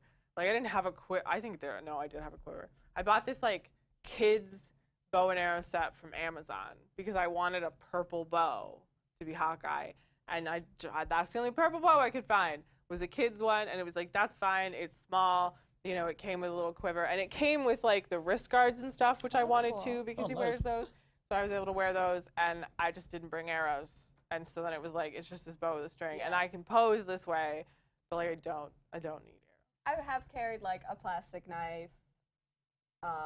Yeah, and short and first, each con is different. Yeah. Lightsabers are usually fine, like they're Yeah. custom to your character. So you definitely like have to look into the convention Yeah. before going and see what their weapons policy is. Because Yeah. like sometimes it's really strict and it's like you're not going to be able to take whatever weapon you want. Yeah. Like, So and then also you have to think about like with the Ray staff, like it's really cool, but it's also just a really big hassle to carry. Like I would still take it anytime I would be Ray, but like sometimes you have to think like, do I really want to carry this around? So just because we're talking about weapons, so my dad loves Indiana Jones, like unhealthily. You don't understand. There's no such thing as unhealthily loving Um, Indiana Jones. He makes fun of like Shannen and Mom and I, and we're nerds, and it's like, dude, People will be like, oh, what movies from your childhood? And I'm like, Star Wars and Indiana Jones. yeah, I Like, don't know. that's- Dad thinks he's. It was Harrison just Ford. like, oh, close your eyes for this part. Yeah. So Awesome Con, which is the convention in DC, and we went to that for many years. It was over Father's Day, and Stan Lee was there, And so like for Father's Day, we like bought Dad a ticket. Mostly we just wanted them to come. So we like bought Dad a one day. He wasn't gonna come the whole weekend. It was like just come on Father's Day and we're gonna see Stan Lee. And I don't think at first they were gonna dress up, but like once you say like, but you could be Indiana Jones, Dad, he suddenly starts like texting you pictures. So he was Indiana Jones and my mom was Marion Ravenwood. So they were doing the fourth movie. Yeah, the fourth movie. So because they're old, and so they were like, look, we're old. My dad owned all of these things. Like to make that clear. He owned He didn't this do all. anything. He just had all this. Yeah. He had the whip. Like. Well, okay, so the whip, that's what brought this up. So like Dad has an actual like bull whip at home, but it was like, you can't take that. And I was like, Dad, it says you can't take whips. He contacted the convention to figure out a way to take this whip. So he bought a toy whip. It is glued to like a circular piece of cardboard, so you know it's wound up, and even then it's like twist tied together. So it's like it is this solid piece. Yeah. You can't use it in any way, but he could have it hanging from his belt, and like he didn't bring a gun, and you know, so he had this email chain, and so like he had the email printed out so that like if weapon check asked, he could be like, I got permission. Yeah. You know, so if it is something you're really concerned about, you know. I think Dad did have the gun. Did he? And then Mom was like, no. Yeah. I remember something about Dad taking the gun back to the car. Yeah, because Like it was before like, they no, got Dad, to that's just, weapons you check know, or you don't something. need the gun. Like, Yeah. India's a whip. And so, and Mom, I think Mom bought all these things, probably from Goodwill. Yeah. She might have owned some of it. Maybe she might have owned that shirt, probably owned that T-shirt she's wearing underneath. Yeah, Yeah. so they were very excited. No one stopped them to take their picture. We were shocked because we thought they were adorable. Yeah. Yeah, see, Shannen Force is like, this is so precious. It is. It was great, you know, and it's funny because they'll be like, we don't want to do. Dapper Day is the same thing. We'll be like, do you guys want to come to Dapper Day? And they're like, no. And I'm like, Dad, you could be Dapper Indiana Jones. And like 5 minutes later, it's like, look, I'm Dapper. And I'm like, It's the same thing when we're like, we want to go on a cruise. And they're like, no. And then like the next day, they're like, so we were looking. And like, there is this cruise this day. they've literally Not that happens all the time. No, it's happened. like- They've like texted and been like booked to the cruise, and we're like, what? They get excited. Shannen Force brought up a good thing too, thinking about mobility. Cons can get really crowded. Dragon Con gets super crowded. It's a really big con. And so you do want to think about, like, if you're carrying around big props, you don't want to hit somebody. Yeah, or wings is something. Wings. Oh, wings. Really. Even bags. If you want to carry like a backpack. Yeah. You need to be conscious of, like, what's sticking off of you and, like, what, you know, you don't want to hit anybody. Yeah, I'm in the process right now of designing Dr. Octopus from Spider-Man. Yeah. Oh, cool. And that is my big thing right now. Yeah. That I'm like, how big do I want them to be? But at the same time, I'm a big boy, so I need my tentacles to be at least a certain, you know, like width.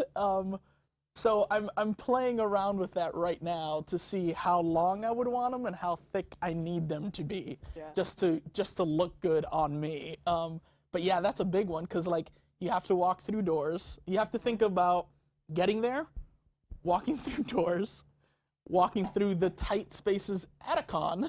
Because like if you're just gonna be outside of the con and just like taking pictures, then cool. You have like, you know, you plot yourself in a space and then you're good. But if you're actually gonna be walking around, stuff, you know, like that big is just not your friend at cons. And I've definitely seen people who, like, they're in big, like, robot suit, you know, these big elaborate things, and obviously they do not intend to go anything, and they just like stand in the lobby or they're standing outside to get their, you know, picture taken. Yeah. Which is cool, like, if that's what you want to do, and that's the best thing if you're in a huge outfit like that, like, because you can't, like, walk around. Yeah. At a certain point with that, I'm like, don't even buy a ticket. Just stand outside. Just like- stand outside. Like, why not? Shannon and Become I an attraction. are all about getting our picture taken. Yeah. Because our dad was a photographer who, he says, yes, he took the gun back to the car, and he's watching Indiana Jones right now. I thought he was watching this. But which he's got one both is of he them? I don't watching know. right now? And I'm gonna guess the third one. the the third main one. one. What's our favorite? That's the main question. I don't remember what I was talking about now. Conscious. Be conscious. Don't yes. whack anybody with anything. Lightsabers, like So like when I went as a Jedi, I took like the toy retractable lightsaber Yeah. because then it could just hang on my belt and I could open it if I wanted. Now Yeah. we have fancy light up lightsabers, not from Galaxy's Edge, but from a convention. There's another No, thing yeah, you want to think about when you're making a costume: going to the bathroom. Yeah.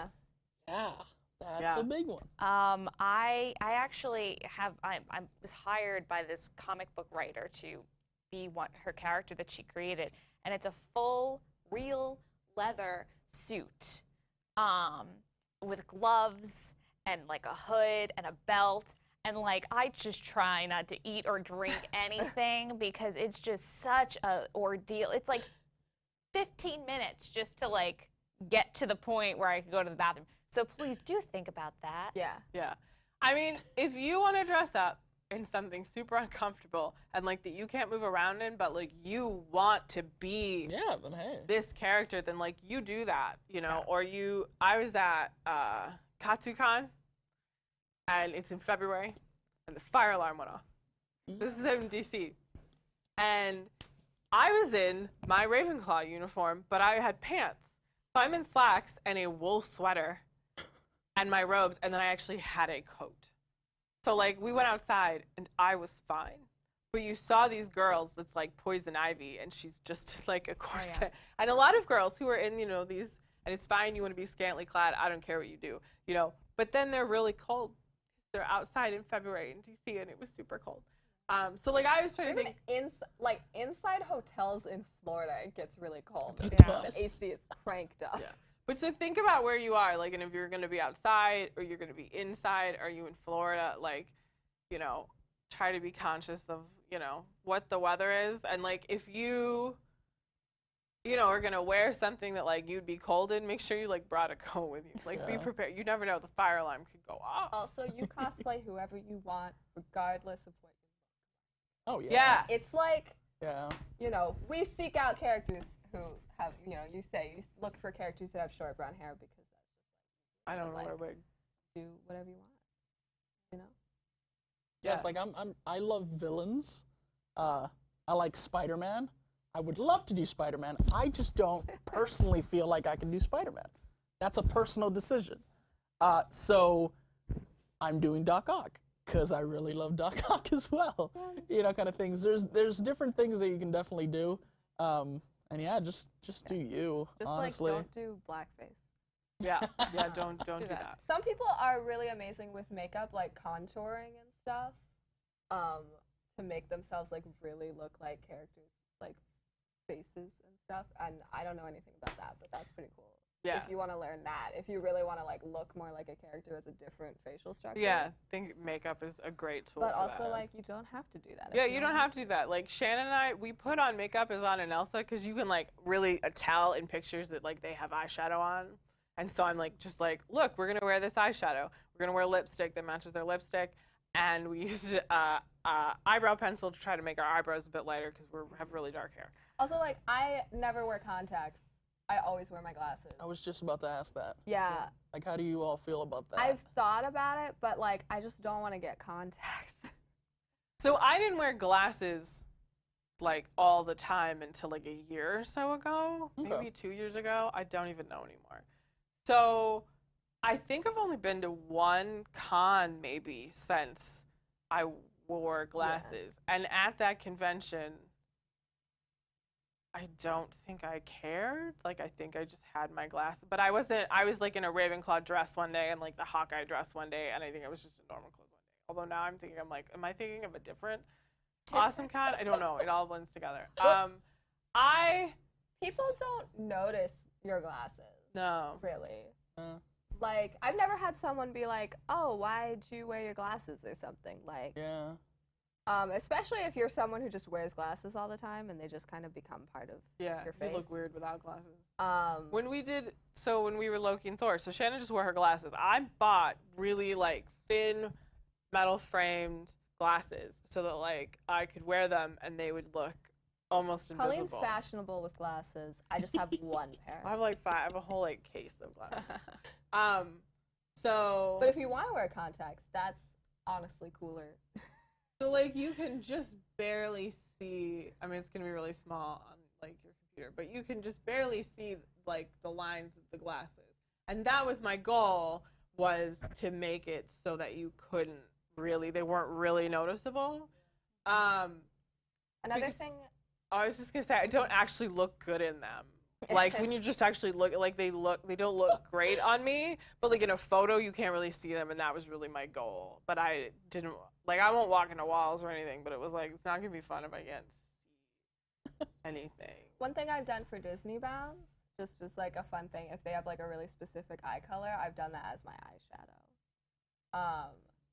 So I mean, if you want to do that as like, oh, I don't want to wear like different colored because that's even like a whole other thing. Like, if I was gonna wear contacts to be like a different colored eye, like I'd need to get prescription contacts in those colors, and that would be expensive. And also, I've never worn contacts, and I don't want to start. And like we said, so like I have a bunch of different colored glasses. So like I'll try to match my glasses to kind of what we're doing. So like, you know, I have these glasses. I have like a black gray pair. You know, I have ones that are like purple. I have ones that are like dark blue. So like I'll think about like, what am I, you know, doing, and what glasses will like look best with that if there's like a pair that, you know, matches. Now I, for the past several years, have had black glass, at least black on the outside, and those just, you know, kind of go with everything. But yeah, so like glasses, you have to see.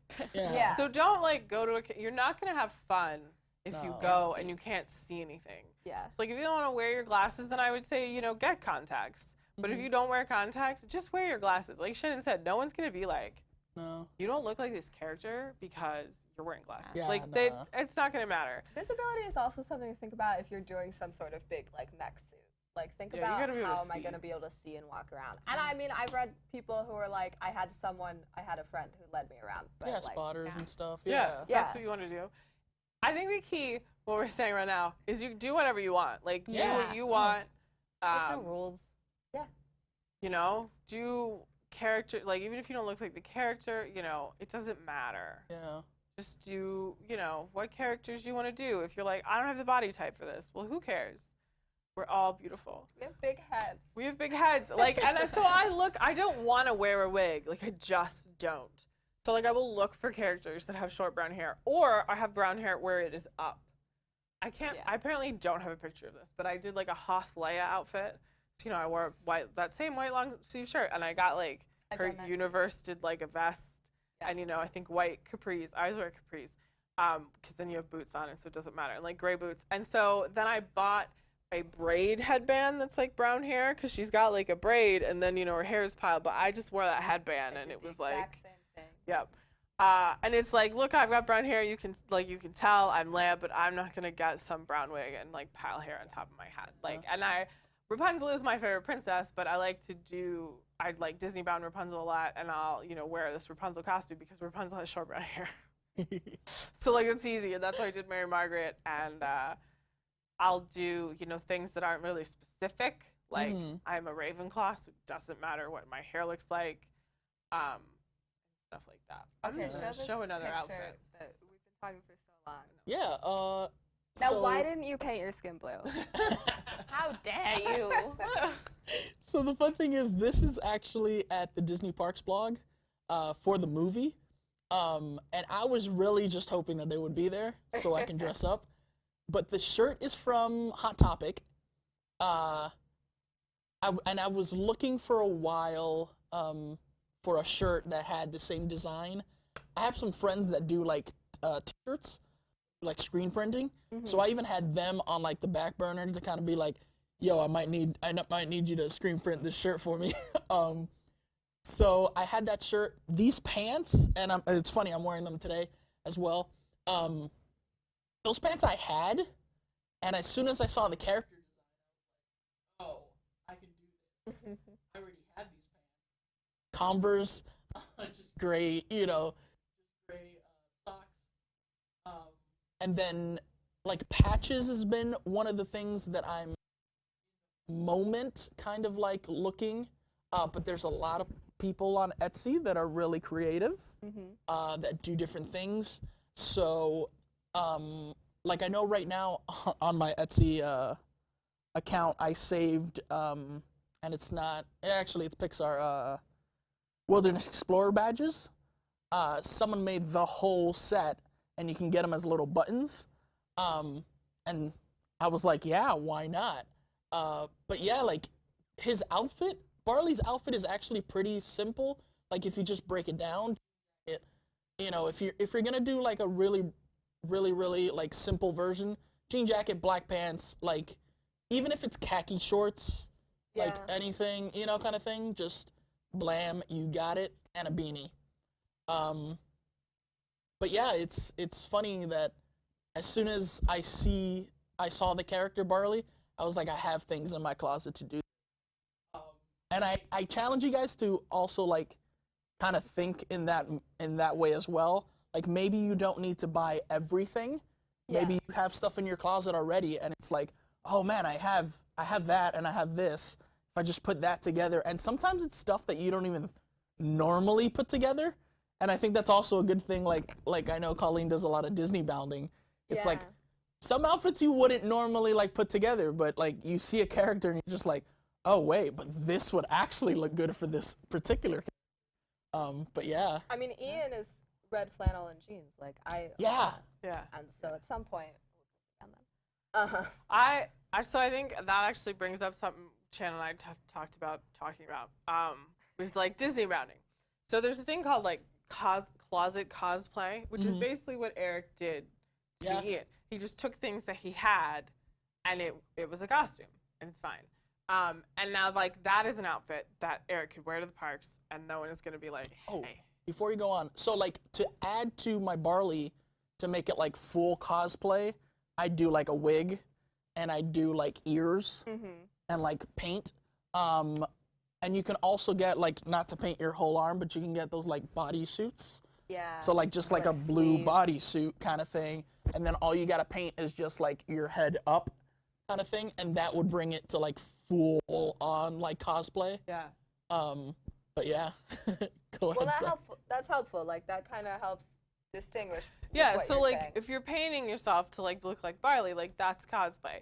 But if Eric just wants to wear what he's wearing and go to the park, you could call that closet cosplay, but you could also call it a Disneybound. Like, it's something you could wear out. The point of Disneybounding is adults are not allowed to wear costumes to the parks because they don't want them to get confused with, like, the actual characters and create lines and stuff, or say something that a character would not say and cause trouble. So that's kind of how Disneybounding started, as, like, this is something you can wear to the park and kind of be dressed like the character, but you're not going to get in trouble. You're not going to get, like, I mean, you might get stopped, but people know that you are not the cast member. Theoretically, when you're Disneybounding, you should be able to go to school, go to work, go to the mall. Yeah. You can go out into the world in this outfit and you don't look insane. Yeah. Like you're not trying to match precisely the exact outfit of the characters, but it's like, oh yeah, like this character has these colors, like you can see them. I'm kind of doing that. Yeah, color blocking is big. So you're like, I want to be Snow White, which I've done.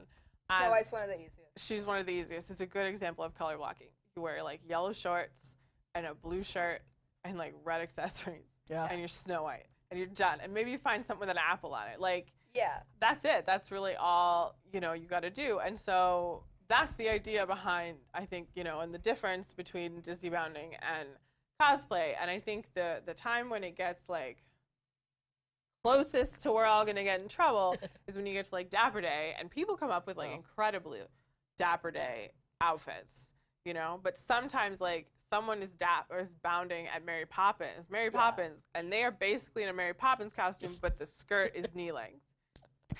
Which it can be hard with some of those characters that are in more like normal. Yeah, and you're like, but I just get this and look. Yeah. So like I like fascinators a lot. So like if I was gonna be Mary Poppins, I would get like a mini hat, so that it wouldn't be like I'm wearing a full hat. It'd be like I have a mini hat, So to try to make it, I like fascinators. Yeah. But I think that's important. The creator of Disneybounding, Leslie Kay, she's very sweet. She'll say that almost every Dapper Day, being like, "Hey guys, remember this isn't costumes." Yeah. And I feel like if you put on a wig is what kind of part of crossing into cosplay too. I feel like, why would you wear a wig to the party? Also that. That's If just- Why do you you wear a hate yourself? wig all the time, like if Yeah. wearing a wig is part of your fashion, Yeah. then that's totally cool. You wear a wig, like that's, whatever. But if you put on like an Ariel wig, then it's not a normal hair color. So then it's gonna be like, you kind of look like you're in a costume because you're wearing a wig. But you do what you want. It's just, keep in mind when you're Disneybounding, like if you look like you're in a costume, they're not gonna let you in. Yeah. You want to talk about this robe? That Yeah, you've I'm had gonna up talk here about for this a while? robe that I've had up here for a while. A Okay, robe. this is the growth of robes. Yeah. Here's a picture of me in this. Look at you.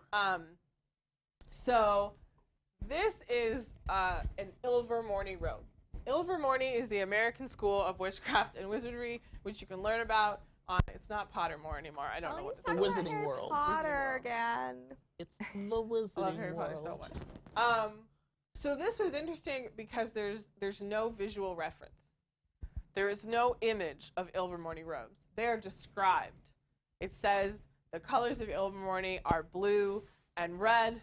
Blue because the founder thought she would have been in Ravenclaw if she had gone to Hogwarts, and red for her husband's favorite pie is like cranberry pie.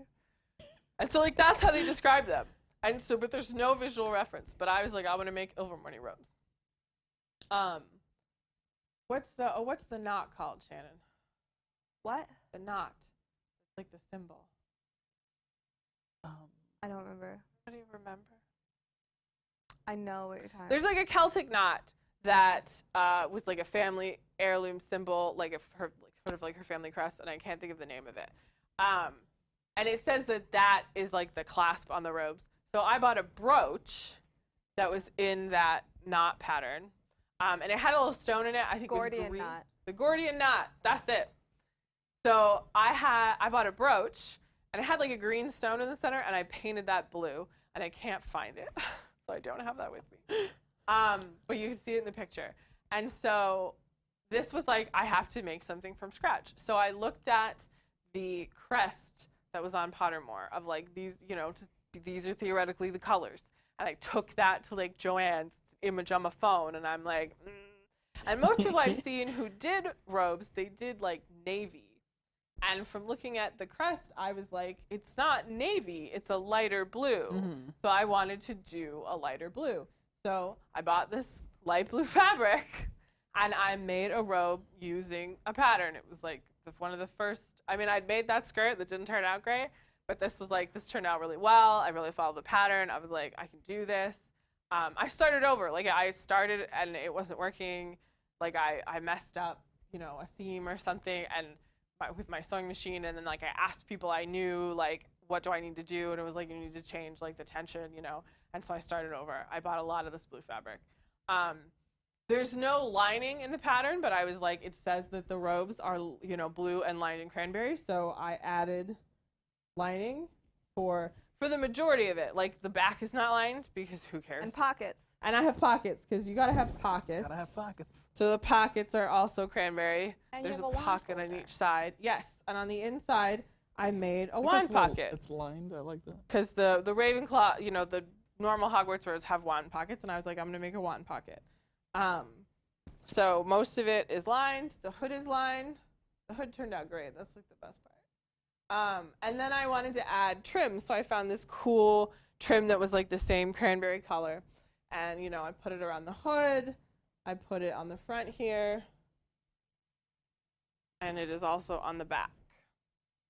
And around the edges of the sleeves. So It looks really good. it does. I'm really proud of this. This turned out really well. The wand pocket, I made pockets. It was like the first time I made pockets in something. And again, pockets were not a part of the pattern. But I knew I wanted to have pockets, and I looked up, like, how do you add pockets to something? And I did it. So there was, like, making it up, but it worked out really well. Like, I'm really proud. It looks really good. And, people liked it. And there were I think there was a couple other people in Ilvermorny robes, like, that year at LeakyCon, GeekyCon, wherever we were. But I was the only one in this color. People did navy because they didn't, do the light blue. But I was like, I'm going to do the light blue. That's what it looks like in the picture. I've eventually, like, my goal is to make this into a whole thing. So they don't talk about what the uniform looks like, aside from, like, they're in blue robes. They're lined in cranberry. So I'm going to take, my goal is I'm going to do a white polo shirt. And I bought I'm in Wampus. I'm a Wampus. And I bought, like, a Wampus crest patch that I figured I'd put on the shirt. And then I want to get, like, a blue-red plaid skirt. Thinking more like you're thinking private school wearing a uniform, but like polo shirt instead of like shirt and tie. I can't tie a tie, and I don't want to do that. I did do a costume contest in this at some Harry Potter event I went to. I did not win. People weren't really into it. My Ilvermorny. I don't know if they all knew who I was, but yeah. So I'm really proud. This turned out really well. So I just followed the pattern. Lining is pretty easy in a way. Like you just kind of, you make the pattern again, like the sleeve, and you put it on the inside. I know I could have done, there's a way I could have done it so like you wouldn't have this folded over seam and it would have just been sewn, but I didn't, and it's fine. It's fine. I used, binding tape to cover up like the edges and stuff, and it's a brighter red, but it's fine. It's in my sleeve. No one will see it. I wanted pockets. I made a wine pocket. I used the little so I could find it. Yeah, no, it's great. Yeah, so I'm really proud of this. A hug, Susan. It turned out really well. I think I've worn it like twice, but it turned out really good, and I'm really proud. Like I made. Someone said I thought it was a fairy godmother cape. It could totally be that too. Yeah. Like it could be. You put a different clasp. Well, on and that's it. like something nice about this, where it's something like from written content. You're doing something from a book, for example. Like you can play more with what it looks like because there's not necessarily an official image, and then you can use stuff for multiple things because it's like it's not. Yeah, so like I could just wear confined this about and be like, one I'm a thing. wizard. Yeah. And no one would. You can't just wear an Elsa dress. No. If I used it, so like I used the brooch that I can't find as the clasp because it says the Gordian knot is the clasp on their robes. But I could do something else and Use that clasp for other things. yeah, that's a brooch. I could do anything with that. I could just be like, I'm a wizard. I really want to make an astronomy professor costume because you never meet the astronomy professor. You like hear their name, but like they are never in astronomy class. I'm sure that there's someone who's technically them in the movie, but like you don't meet them. And I'm like, it'd be cool to make like a constellation robes, and then be like, I'm Professor Sinistra. I think that's the name. That would be cool. I thought, because we had talked earlier about being Leia and putting braids in our hair, that I could show Jilly's. Yeah. That was me. So yeah, I did the same thing because my hair was short. So I just tied my hair. And even if you have long hair, it's probably easier. Yeah, it's probably 10 times easier. I think I just put it in like a little bun or something, and then I bought a braided headband that I actually changed costumes this day, and so it was nice to have like a hairstyle that was easily like changed. But yeah, this is Leia from Return of the Jedi when they're on Endor, which is my favorite. I love Return of the Jedi. Like people hate that. That's my favorite too. Okay, very good. So I don't feel as bad. It's Tom's favorite, so Oh. he's accepted. Oh, so it's the correct one. Yep. There we go. So the poncho, Skywalkers love ponchos, is actually made from a white bed sheet that I cut, and I wasn't sure, still to this day, I don't know if she has a hood or if it's just a cowl neck. I went with a cowl neck, and I actually spray painted the whole thing. Don't recommend, it smelled. That doesn't smell bad, it just smells like paint. To like give it that look. And then I just had on a belt, and I had bought like a gun from Party City, so I just put on that holster, not the gun, just the holster, and then like a little tool holder thing that my dad has because he's a handy person, so he has all these tool things that he puts on his belt. I don't understand what he does. And the pants were actually just a pair of gray sweatpants that I had bought from Forever 21. And I had dyed them with some Rit dye to be blue and went back to the Rain Dew, which no one knows exists, What are you talking about? for some yellow ribbon that I hot glued up the side for like this yellow stripe that she has. I had to see it. Yeah, you can kind of see, it's not the greatest picture. Just plain black boots. I think I took those from my mom. And just that watch was like a kid's watch from like Target. Because it looked gadgety. It was just a digital watch. Yeah, that was my Leia. It looks like Leia. Yeah. Thank Yeah. you. Oh yeah, I was thinking. Okay, Do that Eric, one so next. we got, this is a whole series.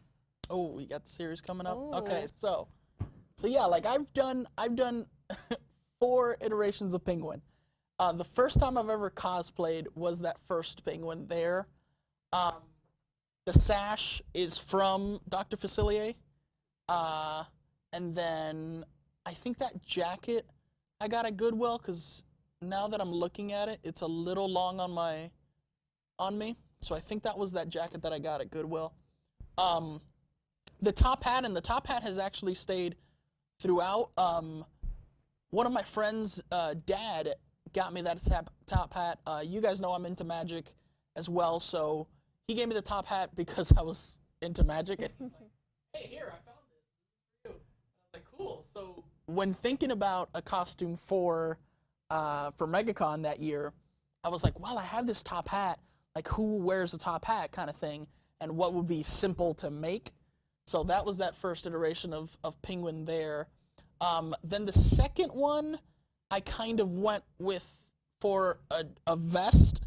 At the time, I couldn't find a vest in my size. Then I finally did. And then that jacket was real short on me, you guys can tell, but I loved the feel of it. It sounds weird. I'm like a texture person, Sure. so it really sounds weird, but that jacket like felt really nice. And I was like, ooh, Penguin would wear this. So I had that. And then I switched to a black umbrella as well. Switched it from a bow tie to a tie. And then my third iteration, I went more comic book. So the first 2 were very much just me trying to be Penguin kind of thing. Third one, I went more comic book, which is why then I had like an orange vest, purple tie. If I'm not mistaken, I also had a lapel. My cigarette holder finally has a cigarette. And then what we were talking about earlier about like contacts and stuff. So first 2 iterations, just wore my glasses. Third one, I still wore my glasses, but I attached a monocle to my jacket. So I'm wearing that monocle there. And honestly, for a little bit, I was okay with that third iteration of the Joker. I mean, of the Penguin. I'm looking at my friend. Of Penguin. I was really happy with that until I found this jacket that I actually have here. And I love this jacket. It's more of a coat than, like a traditional like jacket. But I love that. And then if I'm not mistaken, it's the exact same vest in these 2 photos.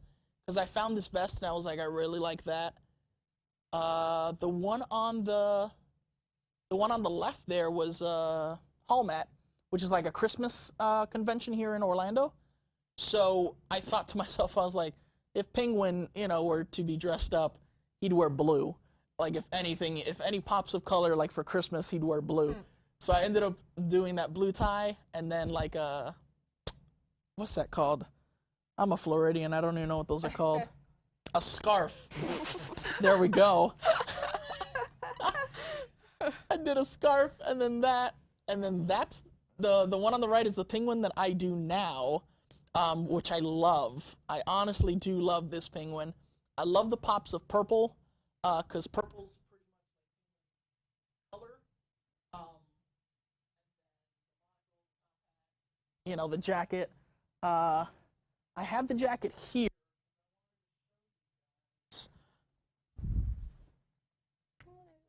Yeah, I wanted to show you guys. It's a really, really long one. I usually just keep this on here. It's like a pin. Like a pin. I got this off of Amazon, so it just stays on there. And then my monocle I also got from Amazon, and it's just safety pinned on there. So when I'm wearing it, let's see here.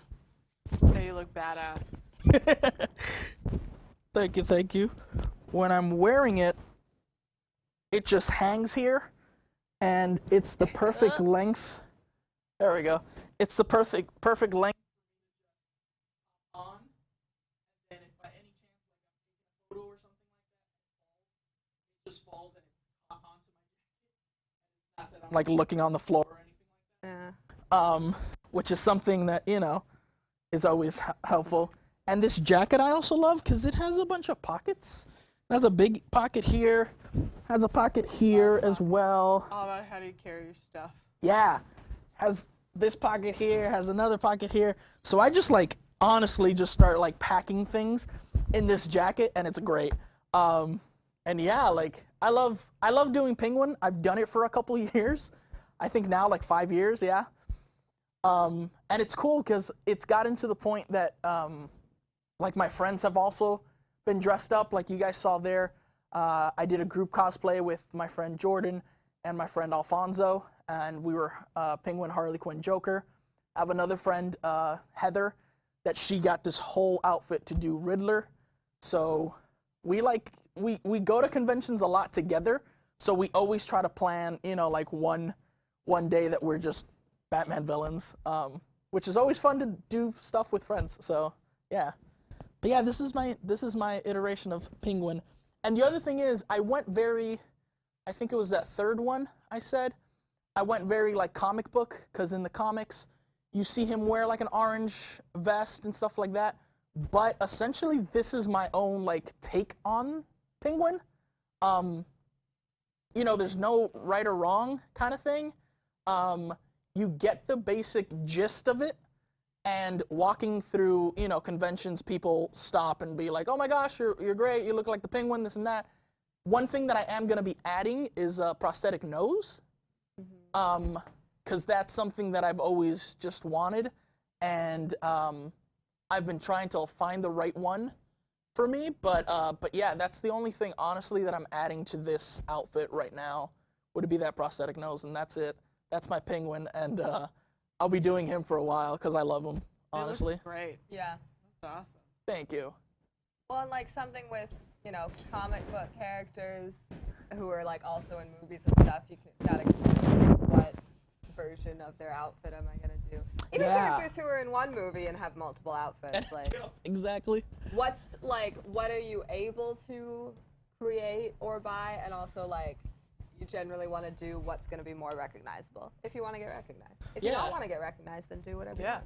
I thought I would show an example of like Disneybounding. Okay. It's sort of costumey. Yeah, let's do it. So Shannen and I like to be R2-D2 and BB-8. I think this is the last time we did it. I love that. I mean, I do want to say you're like, we like to do it. Not that I don't like to do it, but you kind of just demanded that we do it. Yeah. So it was the purses, I think. Yes. I think it started with the purses, and it was like, I want this purse, Shannen should get BB-8. And then it was like, I got an R2-D2 dress, and Mom got like, a C-3PO. And Shannen, not at the same time. Yeah. And I was like, I'm going to get an R2-D2 dress. Shannen, you have to get this BB-8 dress. Yeah, it was kind of a lot of it, like, I think you bought the dress, but like, I'm pretty sure Mom gifted you the bag. Yes. I think Mom bought BB-8 for me. And then I said I wanted R2-D2, and then it was like, oh, we'll get R2-D2 for Colleen, and I guess Shannen will get BB-8. And then it was like, Shannen, we should be R2-D2 and BB-8. So I have a little mini R2-D2 top hat. Shannen has a fascinator, which you can't really see, but they're made by the same person. But the fascinator looks like BB-8's like kind of eyes, quote unquote. Shannen's wearing a BB-8 scarf. We now actually have R2-D2 BB-8 specific necklaces. Yes. So we haven't done it in a while. Our bags have like friendship keychains on them. You can kind of see mine. So like I have the BB-8 half and she's the R2-D2 half. And this is, you know, we've done this for like May the 4th a bunch of time. Because it's easy and it's just putting on a dress. I'm actually wearing R2-D2 stockings. I don't think I had them for this picture, but I have BB-8 earrings. Yeah, I'm wearing Rebellion earrings. I have R2-D2 earrings now that I wear, but this was really the most recent picture of the two of us I could find. But this is also, you know, this is Disneybounding, but these are characters you can't really cosplay. Yeah, because like you're not So- gonna be so like you could wear this to the park. No one's gonna stop you. I wouldn't necessarily wear this out to like normal life because I'm not gonna like wear that hat. And for me, as a really tall person, the dress is like shorter than I would want to wear like out in life, which is why like I'm wearing tights or a lot of the times like I wear leggings or something. But like, you know, this is just an example. We didn't make anything. We just bought things so that it would be like we're R2-D2 and BB-8. Look at us. And my mom ended up buying the C-3PO bag because it was on sale. And then I gave her a C-3PO shirt and I gave her the C-3PO necklace that matches ours. And So I gave she's her forced a to match C-3PO fascinator. We've never dressed up, all three of us. Someday maybe our parents can come here and we can dress up. But that was an example of like, you know, sort of closet cosplay, Disney bound kind of thing. And I have another one that's similar. This is a really bad picture, but this is the best I could find. So I wanted to do Doctor Who. So you really have to take the heat into account when cosplaying or Disneybounding in Florida. Absolutely. It's hot.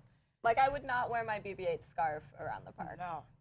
So I wanted to do Doctor Who. I told Rob that he was the 13th Doctor. That was the best Doctor for him because he's The 12th.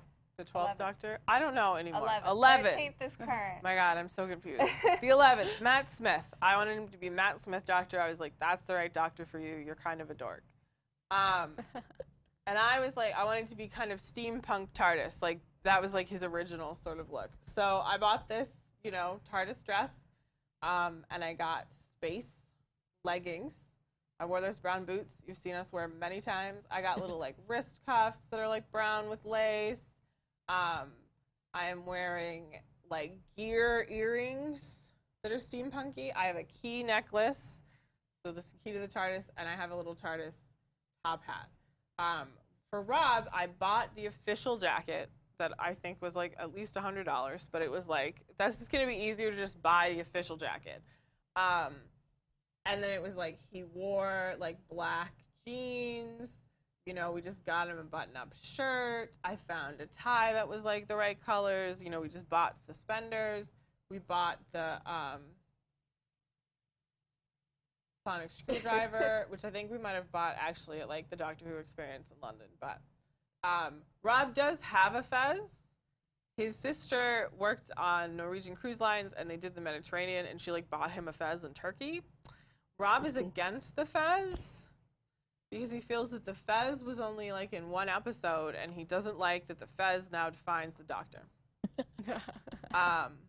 Yeah, this is the TARDIS dress from Hot Topic. I actually have a new dress.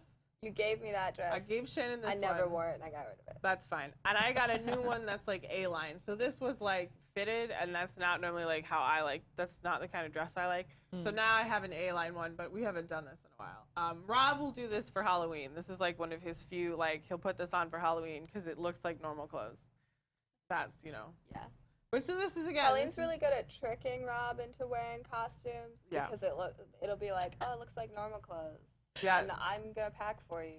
Yeah, when we used to come visit, you know, come to Florida a lot of the times. Disneybound. I packed I would pack for him because he was busy.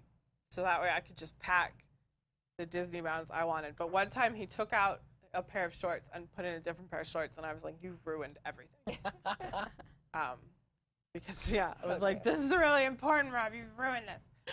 But so those are sort of, you know, closet cosplay Disneybound. Like the TARDIS was kind of Disneyboundy, the R2-D2 and C-3PO. So I thought I'd show. Those are, you know, different. Now I'm going to show this picture of Jilly. So yes, hello. That is me as Barnacle Boy, and a friend of mine as Mermaid Man from SpongeBob. I obviously forced him to do this, but you know what? It was great. This is one of my greatest achievements, I feel. I've been wanting to do this for a while. So this shirt is actually just a what is it, compression like workout shirt from Forever 21.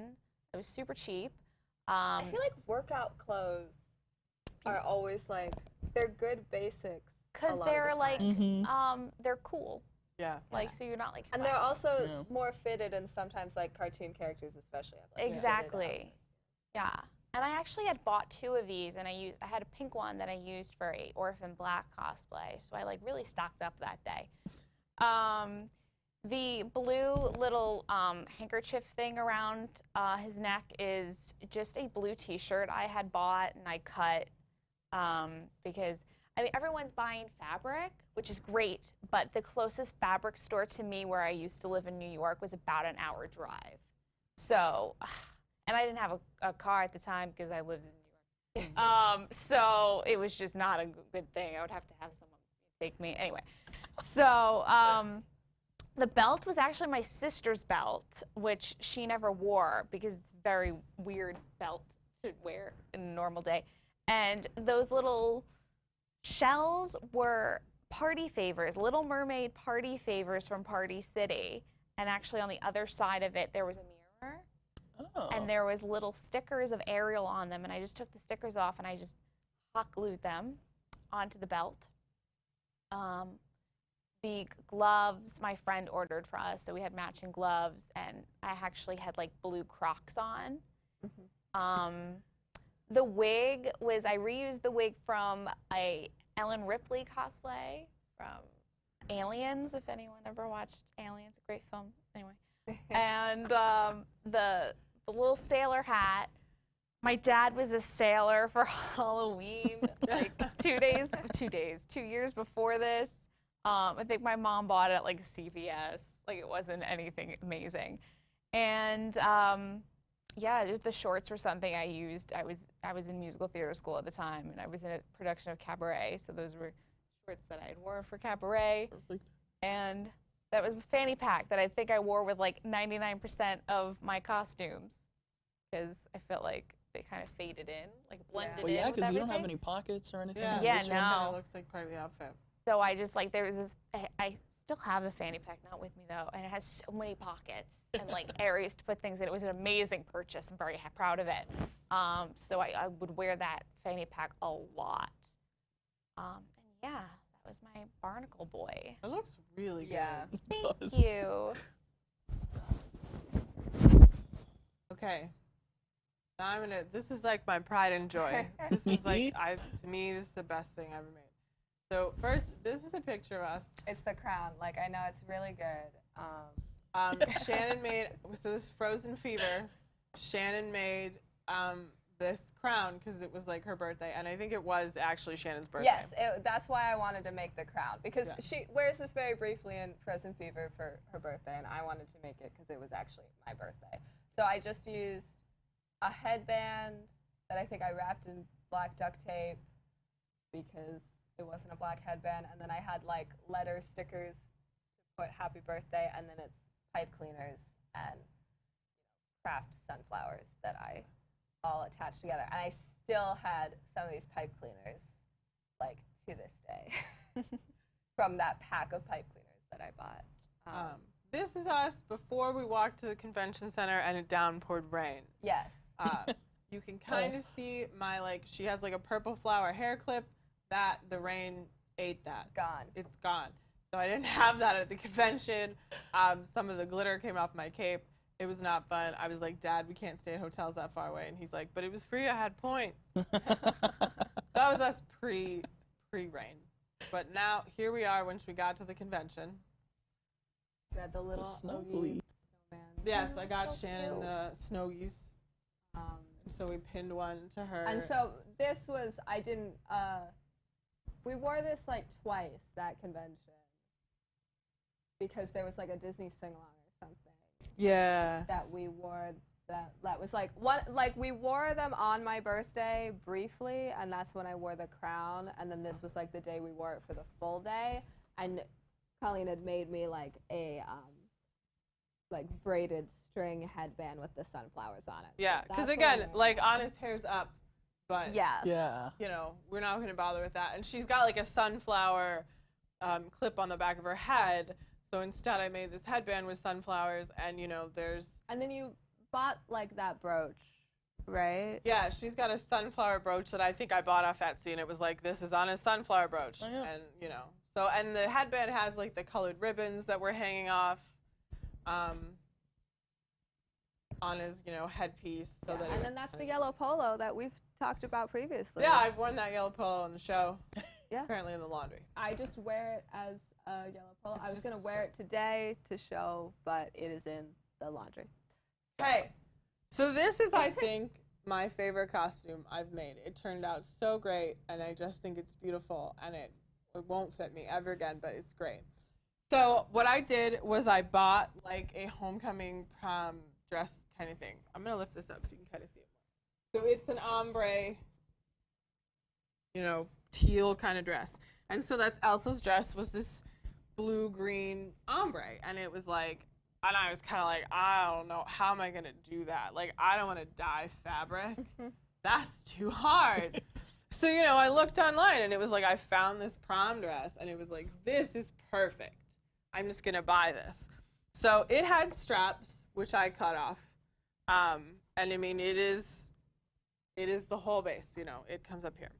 So then, in Frozen Fever, Elsa has, the top is, again, like a sheer kind of thing, but it has, like, pink flowers on it. So instead of buying, like, white sheer fabric and putting a bunch of flowers on it, I found this pink sheer fabric that had embroidered flowers on it. And it was like, well, I'm going to do that. That's easy. Look, done. And I added, you know, some sparkly sequins to the top. And then I did buy some pink flowers and glue them on to add some more flowers, and there are flowers like going down the bodice, so you'd have that effect. But it was like, I'm just gonna buy fabric that looks like the pattern, because I'm not gonna embroider. So then I needed to make her bodice, which, you know, had sort of leaf pattern on it. So I found, you know, I got this sheer fabric, and it is kind of sparkly. You can't really tell, but it's got like sparkle dots on it. And at first, that's all I was going to do. And then it was like, no, it really needs the leaves. So these leaves are just like, from Michael's, just like this, you know, it's not paper, but it's like these really thin, just sort of sequin sheets, sparkly sheets. And I just cut out these leaf patterns. And the ones on the top are sewn, but it was the night before we were flying out. So at some point after, like, I don't know, the top row, we stopped and hot glued them. Because it was like, I don't have time. I can't do this all night long. So they're just like done at the top and bottom, so you can kind of like, you can stick your finger there, and someday I might, you know, make them flat. But they stayed on. They stay on, like, it's Alright. fine. It's, you know, and then the little flowers, so she'd have flowers. So you can see, you know, I just cut out, at this point, Anna and Elsa patterns existed. So I bought all the patterns, and I used the pattern for the bodice part so I could cut it out so it'd be the right shape. But then I sewed it on to this existing dress. So it's like sewed, you know, here at the seam, and obviously up at the top. You can see like the side seam here. The zipper is over here. So it's just like, here it's just like folded over and sewn like right against the seam of the dress. And I attached, you know, this sheer pink fabric to the top and the back, and obviously, you know, that's holding it up because I cut the straps off. And then again, I just bought, someone was selling the cape as a pre-decorated thing, and I was like, great. Crazy. That's So awesome. again, I just hemmed it. Oh, I saw it kind of sticks together because, you know, it got drenched and rained on. But, you know, it was very nice. And it was like, oh, great, because, again, how am I going to do that? I had fabric for actually both Elsas. I bought fabric to be the capes, and then found like these and was like, that's better. So again, I found, you know, this fabric and I hemmed along the edges, and then this time I actually sewed it on the back of the dress. So it was like, probably, this theme has like 4 different fabrics in it. It has the dress, it has the like bodice overlay, it has this pink thing, and it has this. So it was all sewn together. So this was much better than the other thing in which I had 4 pieces to put on in the original Elsa dress. And this is just this dress. I just put on this dress. I wore the same silver flats. It's like, who cares? I wore that same wig, but I took, you know, the snowflake clips off of it, and I had bought, you know, a set of like flower clips that you could put on it, and we had the snow geese. We had ribbons, again, badge ribbons, but we were not as popular. And in the end, we're just like throwing them on tables, being like, someone take these. So mine is obviously more pieces. And you bought with the skirt. You bought the fabric. So for the skirt, again, I bought this fabric on Spoonflower, and I had learned from my mistake of the skirt not fitting Shannen. So it is a drawstring skirt. So it's like huge on her, but it is a drawstring, so it was like you got could bees just on it. pull it. There's bees on it. And again, yeah, I just bought fabric that had the pattern. That's cool. It was, and then it was like, I'm just doing a really simple circle skirt with a drawstring, and boom. I resewed this like 3 times, though, I will say. I kept redoing it. I put the drawstring in it. She did. She put the drawstring in. She, you know, used a seam ripper to rip out parts when I was like, no, I gotta do it again. Then I have this that just So slides on. This for her bodice, this was a t-shirt I got on Etsy. It was just a black t-shirt, but it had this embroidered on it already. So like, oh, you can be Anna. And I was like, oh, great. I'm just gonna start with that and cut it into like the shape, and again, put the trim on the edges, because she had this like, you know, tan sort of trim, and it was like, you can just pull this on. She wore a yellow polo. Yellow polo is super easy. So for the vest, I bought a green vest, and then we bought just a bunch of patches and like bric-a-brac sort of things to kind of create what her vest looks like, because it was like, it, you know, was rather complicated, but it had these daffodils on it. This sunflower that I really liked, I layered with like felt under it to make it bigger. You know, there were bees. The front, again, has more daffodils on it. And, you know, I sewed the rickrack all around, and again, I sewed the trim of the blue. And, you know, it's that same sort of as like your bodice and the other thing. It's like, it looks similar enough, like it looks like what it is, but we didn't, you know, go buy a vest. And for most of Anna and Elsa, we used our existing clothes as bases, even if we bought the clothes. Yeah. So like for this, you know, for me, more so than the other one, you know, I made the skirt and I decorated the bodice, but this was like, it was this ombre dress base. Yeah. People complimented the dress. They were like, that's really cool. You know, all of Elsa's dresses have like leg slits in them, and I was like, whatever, I don't care. That doesn't matter. Yeah. I've got this ombre dress. It's great. I'm just going to use that. Yeah, so we did this. This was the next year after like Frozen Fever had come out. I'm in your chair. Yeah. Yeah. I was really proud of this. I think these I know there's turned like out so many more Anna and Elsa outfits. Yeah, Colleen needs to get on it. I told Shannen I wasn't gonna make any more like full costumes, but that we could make like Dapper Day Disneybound versions. You know, nice, like complicated ones. And we but have some, and we were gonna go to the parks. It's true. We made gonna go on Disneybounds. St. Patrick's Day. We made Disneybounds for Anna and Elsa's new outfits, and we were like, we're gonna go meet them. And then it was we were gonna do it for in March is the Disneybound challenge. We Disneybound every day, and there was a day that it was like we're gonna be Anna and Elsa, and we're gonna go and meet Anna and Elsa, and we didn't. What happened? The parks closed. What? I know. So What are you saying? So yeah, this was our Frozen Fever, Anna and Elsa. I think these turned out really great. I think they were better than And we've the gotten regular so much ones. use out of that yellow polo. That yellow polo is real handy. So yeah, that was Frozen Fever. I really liked the way. Got some more Wolf costumes. Yeah, so I'm gonna show some more Eric Wolf. Some more Yeah. wolf costumes. I love Ooh. this thing where we surprise them with what costume. I know. Yeah. It's like a fun game.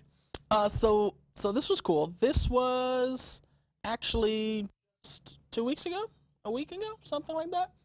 When the Scooby movie came out, we decided to all dress up and watch the movie. So, which is funny because we did an escape room. We did the Scooby-Doo escape room actually. And my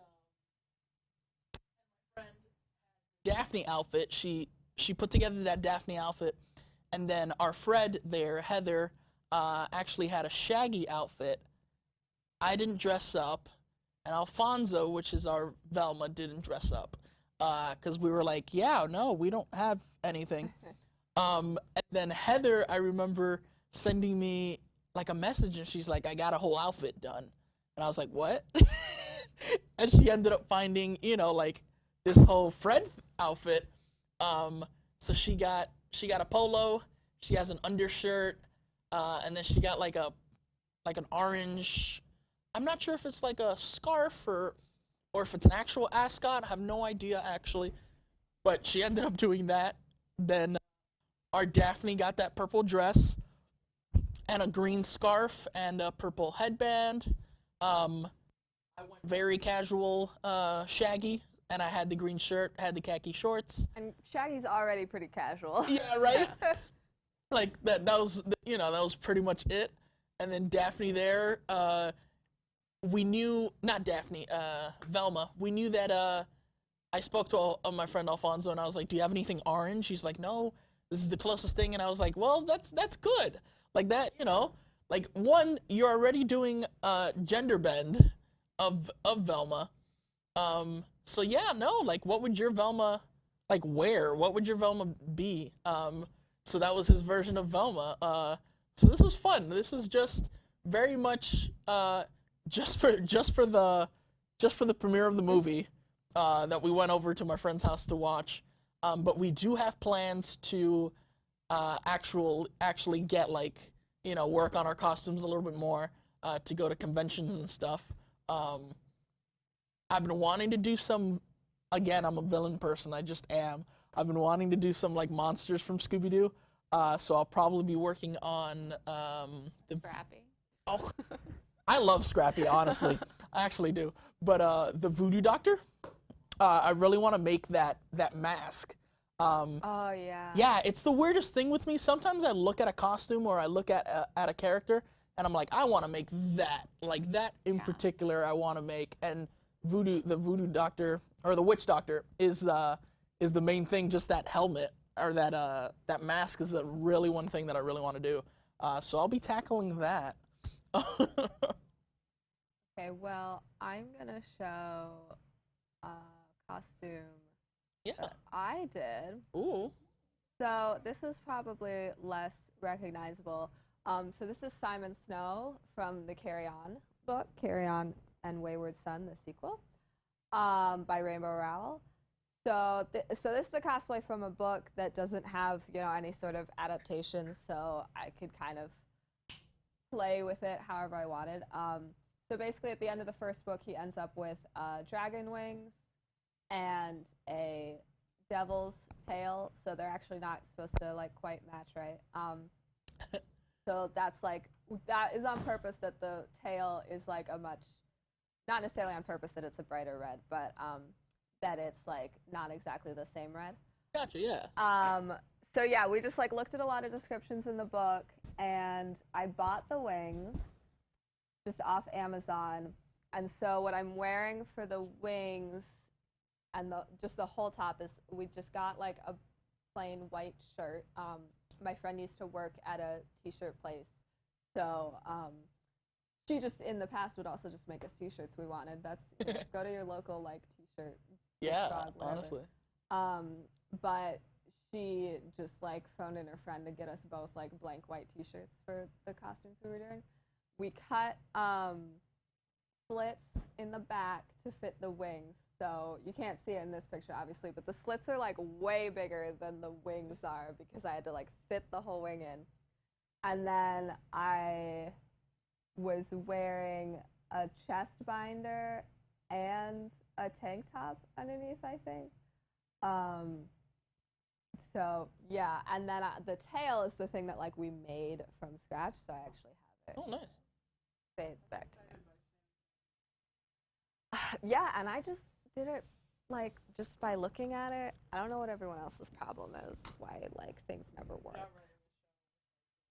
Okay, so my friend Ingrid, who sews, helped me make this tail. So the tail is described as like red with a black spade at the end. So yeah, so we just like bought fabric for this. Well, the black was extra fabric. The red might have been extra fabric too, but we definitely bought like the buckle and the strap. So, you know, sewed it into a tail shape, cut out the spade. The spade doesn't have like any stuffing in it, so we just sewed that on. And we were in a rush, so it's all with red fabric or with red thread. We were originally going to put wire in it, but then we forgot and started stuffing it, and then it was like, whatever. So yeah, just, you know, stuffed it and then sewed the strap and the buckle on. So that just is under my shirt, and it just goes around my waist. And so we had to like measure it so it would, you know, sit. It wouldn't be like crushing me, but it would also like stay. Then it obviously looks very high up on my back. But when I'm wearing the shirt over it, it just kind of comes out. Yep. Yeah, and then my hair, we rag curled it. And it actually turned out pretty well because he's got like curly hair. And I bought that sword at Party City because he has a sword. So that one, you know, was and then it was just like jeans and boots that I had, which, you know, his outfits are not always specifically described, so it was just kind of like kind of going off of like the book covers and stuff. But, the tail and the wings were the more important part, and the hair.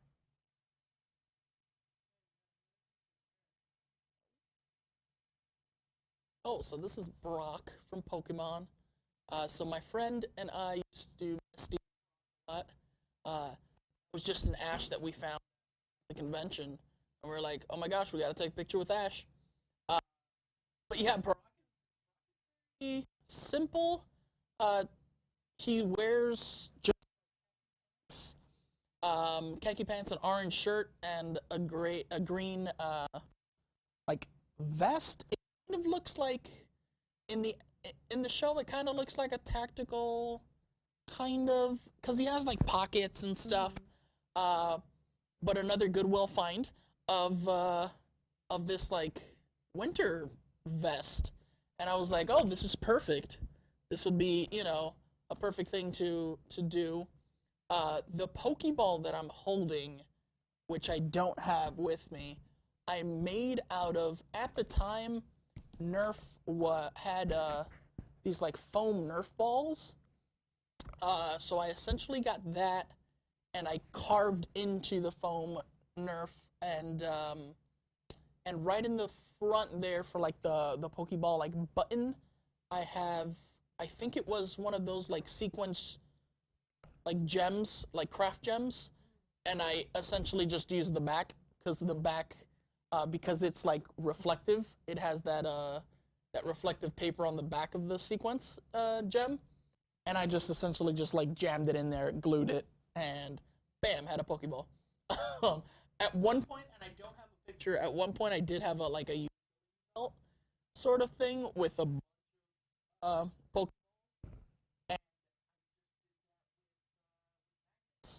I attached the magnet to the back of the Pokeball, and then I had just like thin on the inside of my belt. But yeah, that's to kind of find a quick cosplay to do. Someone just invites me.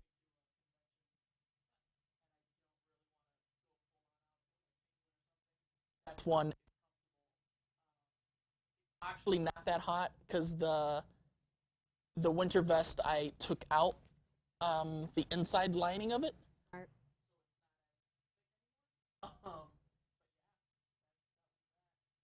My friend that does Misty just got some shorts, cut them up, yellow top and suspenders, and she has a wig.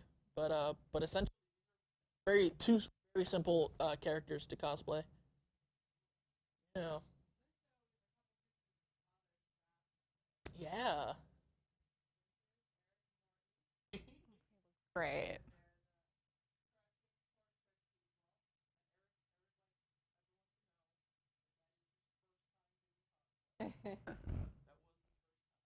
Very good.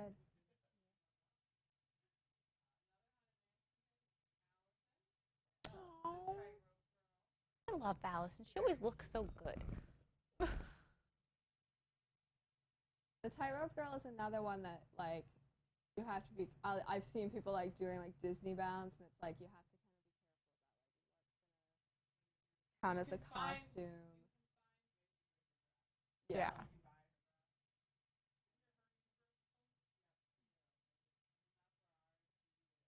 Mm. And here we got.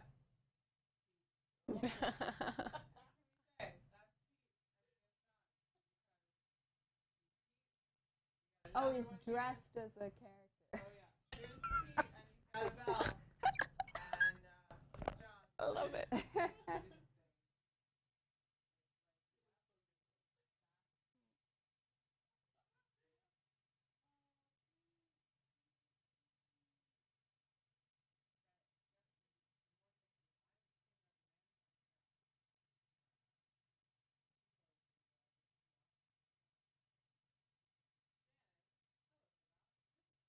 This is Gabby Gabby.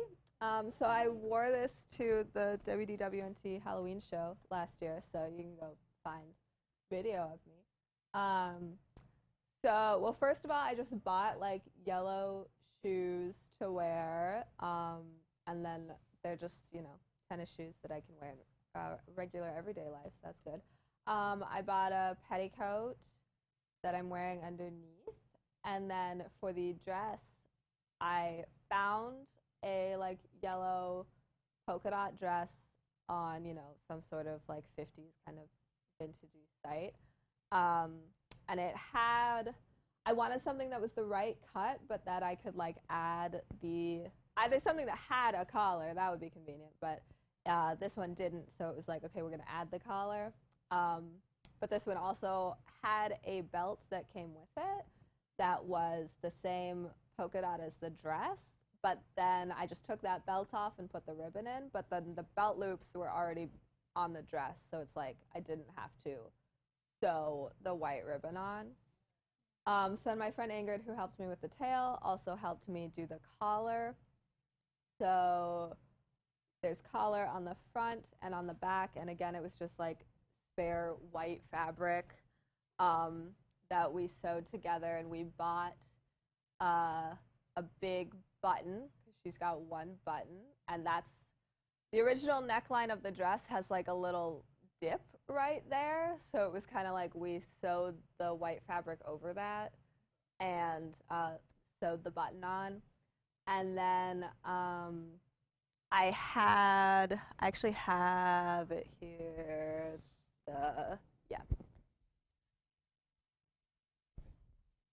I have the dress here,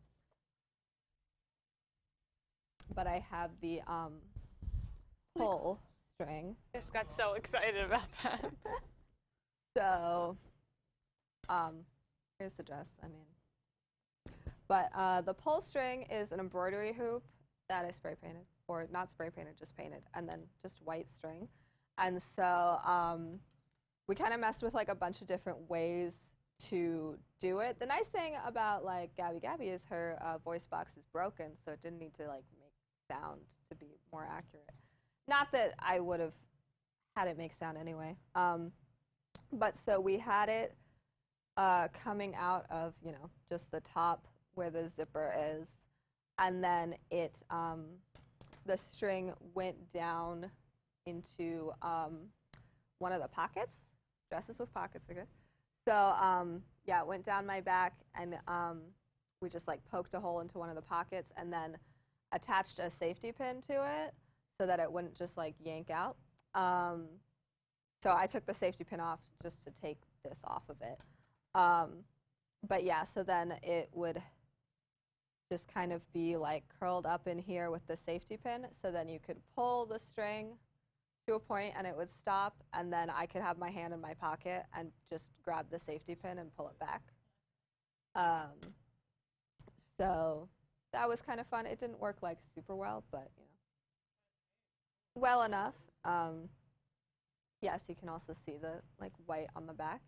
And then the wig, if you want to show it again, was like reddish brown wig that I bought at Party City, and it was like a long-haired wig, and so then we cut bangs into it and created the ponytails, and it's just like coated in hairspray, and then we made the bows, and so the bows are basically just like attached to it forever, because there's just like so much hairspray and stuff, and somehow we got it onto my head and it stayed there, and then I took so many bobby pins out of my head for like 2 days.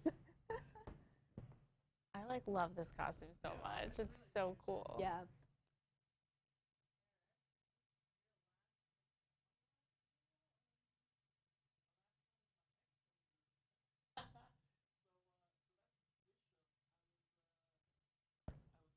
In this group here, so the cool thing about Bishop is that he essentially just wears like a blue colored just like suit, kind of like you know how like janitors are portrayed in like cartoons and mechanics, like jumpsuits kind of thing. That's essentially what I bought one of those, or I might have had this one already. Not totally sure. And the X-Men patch, found it on Amazon. There's one on that side, one on the other side. Then I had my friend, my family friend, just sew on the yellow around my arms. So it's around my arms and around like my waist as well, as like a belt trim, and then M on the eyes, just painted on. Part about this thing that I was really excited about is so the gun is a water gun. About water guns,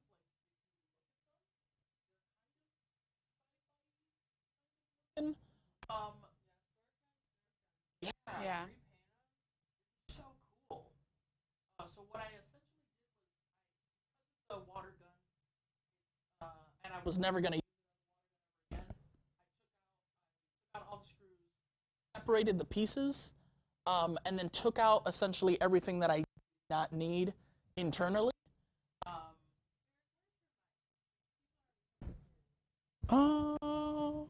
Where's your little ball? I don't have a little foam thing. Here. I have like right by my mouth. Earlier they said it was like cutting out a bit, so it might just be the mic. He made a costume. I made a cosplay. Can you guys hear me better now? Please don't tell me this little foam thing made that much of a difference. Huh? No one's saying anything? Can you guys hear me? Oh, okay. All right then. So, yeah, the water gun. So what I did was I took out all the pieces that I didn't need, separated everything, primed everything. Then I found like gunmetal spray paint. I used that, and then you can't see it on the photo, but there's like little indents in the water gun itself. So what I ended up doing was painting that in the same red as you guys can see there. So it gives like this future look to it, like if everything's coming from one area of the water of the gun.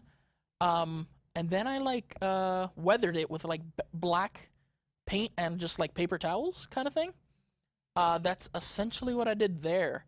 And it came out, honestly, that's like my proudest thing that I've ever like made prop wise. I really, really enjoyed how that came out. But yeah, and the cool thing is like by myself, like that was, you know, like I like my cosplay by myself. But as soon as you put it all with this group, is the thing that really made it all possible. So yeah, thank you.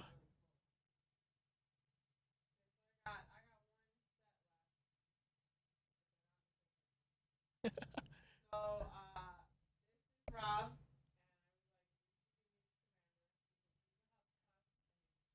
Colleen just sees like small nerdy boys and it's like, Rob! And then he's willing to do. Spider-Man. Willing to be new. So, bought a lot of things. So I bought the official coat. A lot of times when there's like coat thing, I'll buy the official jacket. This is a blue coat, and it's kind of like I I might as well.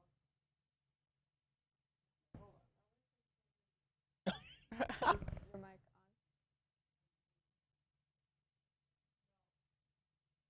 My microphone wasn't on, so that would explain what was happening there. My bad. I thought it was on. Okay. No, everyone's checking. Are our microphones on? Is my mic on? Okay. Newt, my husband. So, my husband, nerdy boys. I'm like, look. There you go. This is perfect. So I bought the blue coat. It's like the official Newt coat that I think I got at a Hot Topic, but it was still like $100. Yeah. It's a really nice coat. I think we might have folded the sleeves back a little bit. Rob is a small person, but it's fine. And then I bought the official vest, but again, like Hot Topic, so like the vest is not the quality of the coat, but it's yellow. I also bought the vest. Yeah, it's really just okay, but it was a yellow vest, and it was like great. He's wearing a white button-up shirt that he just owned. I think I bought, you know, like the costumey bow tie. It might have come with the wand, like as just like a kid's sort of costume set. So yeah. it's not, you know, this fancy, but it was like, it's, you know, a 1920s bow tie is not the same as a modern bow tie. Yeah. So I think the wand is just like foam. He's wearing gray dress pants that he owned. I bought him these boots, and he loved these boots, and I've worn these boots out. Like, I got it because it was like, oh, he wears brown boots, and Rob loved them. And then I bought the suitcase because it was like, I would just like to have this is one of those things where like I really bought everything. Mm-hmm. You know, which is totally, you want to do what you want, do what works for you. And then the bow truckle is like an enamel pin that I found, and I was like, that's perfect. We'll just attach it to the coat. It lives there. You're done. Yeah. He was mad that he had to carry the suitcase around all day. And like we had all our stuff in the suitcase. There were points where I was like, I'll carry it. It's fine. Now, I've done a Newt costume, and I was just going to say I made the bow truckle out of a green pipe cleaner left over from the set of pipe cleaners from the Anna crown. So then I was Tina. No, Rob's Newt. I was Tina. I bought like the official Tina coat. It is not the quality of the new coat. It's like, you know, just this, it's like costumey fabric. Okay. Yeah, which it was kind of like, this coat is so nice, and this coat is not. It probably was cheaper, but it was, you know, it was like, oh, it's a long gray coat. I'm just going to get the coat. I believe Rob gave me the hat, which is like the Tina hat from Hot Topic. Now the Hot Topic sells things like this. It's super convenient. Yeah. And I'm just wearing... Like, I used to go to Hot Topic because I was goth, and now I go to Hot Topic. Because now it's the place where nerds go. and these were blue wide leg pants. You know, you're trying to find the thing with like the 1920s is like they didn't make pants for women.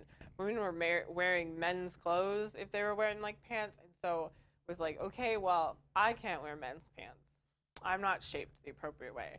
So I need to find like wide-legged trousers. So I think I got these from like Unique Vintage, which is a website online.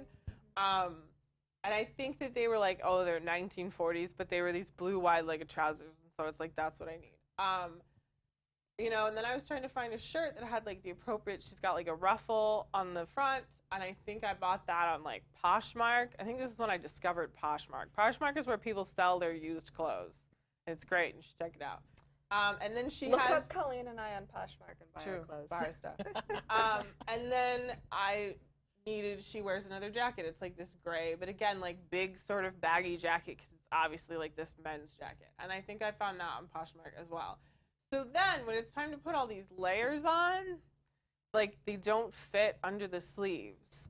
So I cut the sleeves off the shirt and the jacket because it's like I'm never going to take off the coat. Yeah. So what do I need all these sleeves for? I did it like day of. Rob's like, what are you doing? And with Newt wears a suit jacket as well. Like in his costume, he's wearing a suit jacket with his brown pants, but like you can barely see him in it because he's got the blue coat on. Yeah. And then like when he doesn't have the coat on, he's taken off the suit jacket. So we were like, that's an unnecessary layer. We don't need to worry about. Yeah.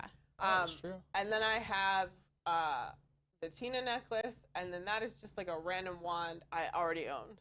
Rob asked me if I wanted her wand, and I was like, I got a lot of wands, and I have wands that look similar enough that like I don't need to buy one. And then I'm just wearing like brown boots. So, you know, we didn't sew anything. I cut some stuff up, but you know, it was a relatively simple thing to just find and put this together. And we got stopped. People took our picture. We ran into a Queenie and Jacob. Nice. We took like a group photo. That was cute. This is when I actually found like a cosplay photographer, and he took some pictures of us, and Rob was mad. He did not want to do that. That was drawing attention to him that he did not want, but we did it, and it was fine. He lived through it, and he's okay.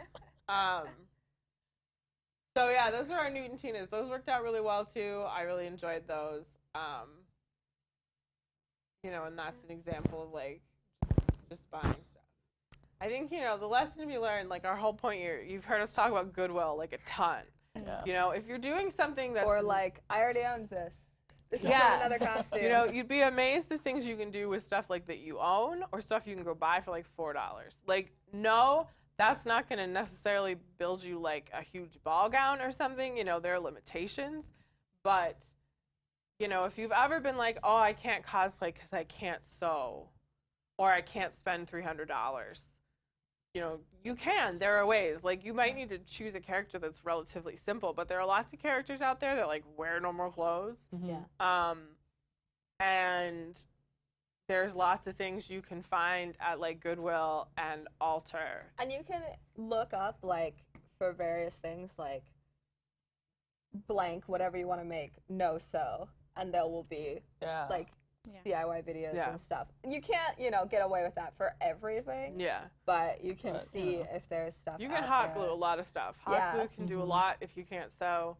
And even if you are going to sew, like, never pay full price for fabric. Joanne Fabrics, if you have one, always has coupons. Yeah. Just always use coupons. Like, And check their there's scrap no fabrics. point. Yeah, check the remnants area. I found, like, as the stuff I've ended up, like, making masks with. The Lion King mask that I made in a craft corner video, it was just this Lion King like remnant fabric, and I was just like, I'm gonna buy this. I have like 2 different Star Wars remnant fabrics because I found them and I'm like, I don't know what I'm gonna do with them, but I'm gonna buy them now. I'm going to take them home. I did actually do something with one of them, so that's good. Yeah, and I bought just remnants because it was like, this is nice. I might do something with this someday. I have a bunch of fabric I've bought. I want to do red from Once Upon a Time. But, Red Riding Hood kind of in general, but, like, inspired by her. Yeah. I have a white husky, and I would like her to be my wolf. And so for that, I have just bought miscellaneous red fabric. So sometimes also at thrift stores, there'll be fabric. Yeah. There were these great thrift stores in Maryland, and, like, they would have fabric. And I've definitely bought fabric and like used that for, because it's just randomly there and it's like $1 and I'm like, I'm just gonna buy it. Ask your friends and family if they have stuff. Yeah, use sheets, tablecloths, blankets. You know, Jilly used that as an example. So like for red, the fabric I've accrued, I have like 2 different like tablecloths that like I found that were different like red patterns, and I'm like, someday I'll make this into skirts. Yeah, be open-minded as well. Like, just going to different places. Actually, Colleen, I think I uploaded. It's Combat Carl. I didn't download it. Because I went to Spirit Halloween, and honestly, just like walking around, I found different things that I was like, oh yeah. Wait, Combat Carl has like this and that, and you know, so I'm in the process of doing a Combat Carl from Toy Story, and it's like those are from Overwatch. That was just random little like toy grenades and stuff like that. But it's like, oh wait, this can definitely work for something, you know. And Halloween time, go the day after Halloween if you want to purchase things like specific things like this, because they don't want to haul all of that. They Those don't want to put it Halloween away. stores that pop up just to Halloween and then go away, like the week after Halloween, like everything's like 80% off. Yeah. You just want to sell it. That's a great time to just be like, I'm just gonna buy things, you know, because sometimes like, so I don't love, like, and I don't anymore, I don't usually buy just like costumes from the store. I don't like the fabric that they're made of. Like, it's not nice fabric. But sometimes, you know, that makes a great base for something. Like, sometimes you're like, I need a piece, and like, I can just go buy, like, Robin Hood. You know, there's like Robin Hood stuff, and it's like, I can just buy this. Yeah. And like, it's a layer. I did a Peter Pan costume for Halloween, and like, I just used a green T-shirt that I cut up to make his outfit. But then I like bought the hat.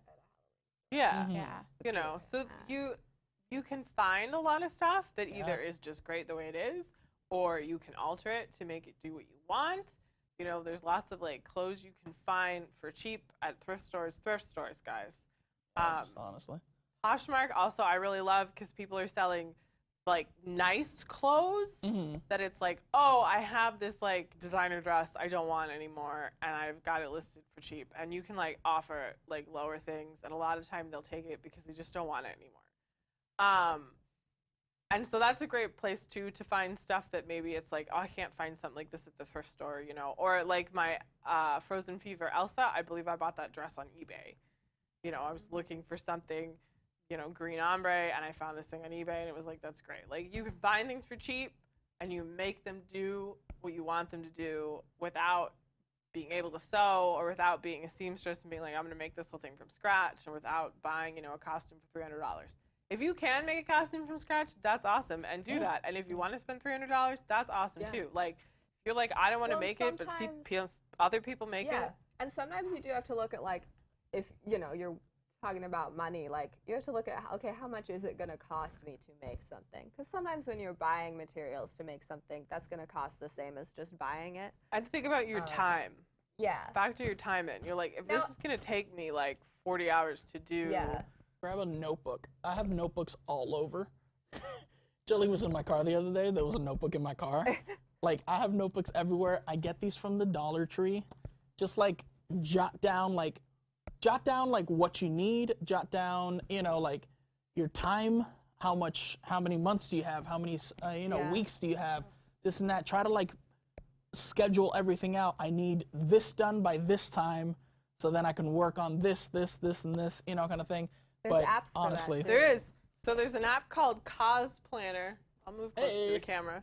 That basically has Which that. I have, and I always make lists in, and then I kind of forget to like go back and check. So it just depends on like what you know you're gonna use. But so it's called Cosplanner. It has like, here's a list of costumes, and I can go in and, you know, like, you can put in like, here's photos of like, oh, this is, you know, reference photos. Yeah.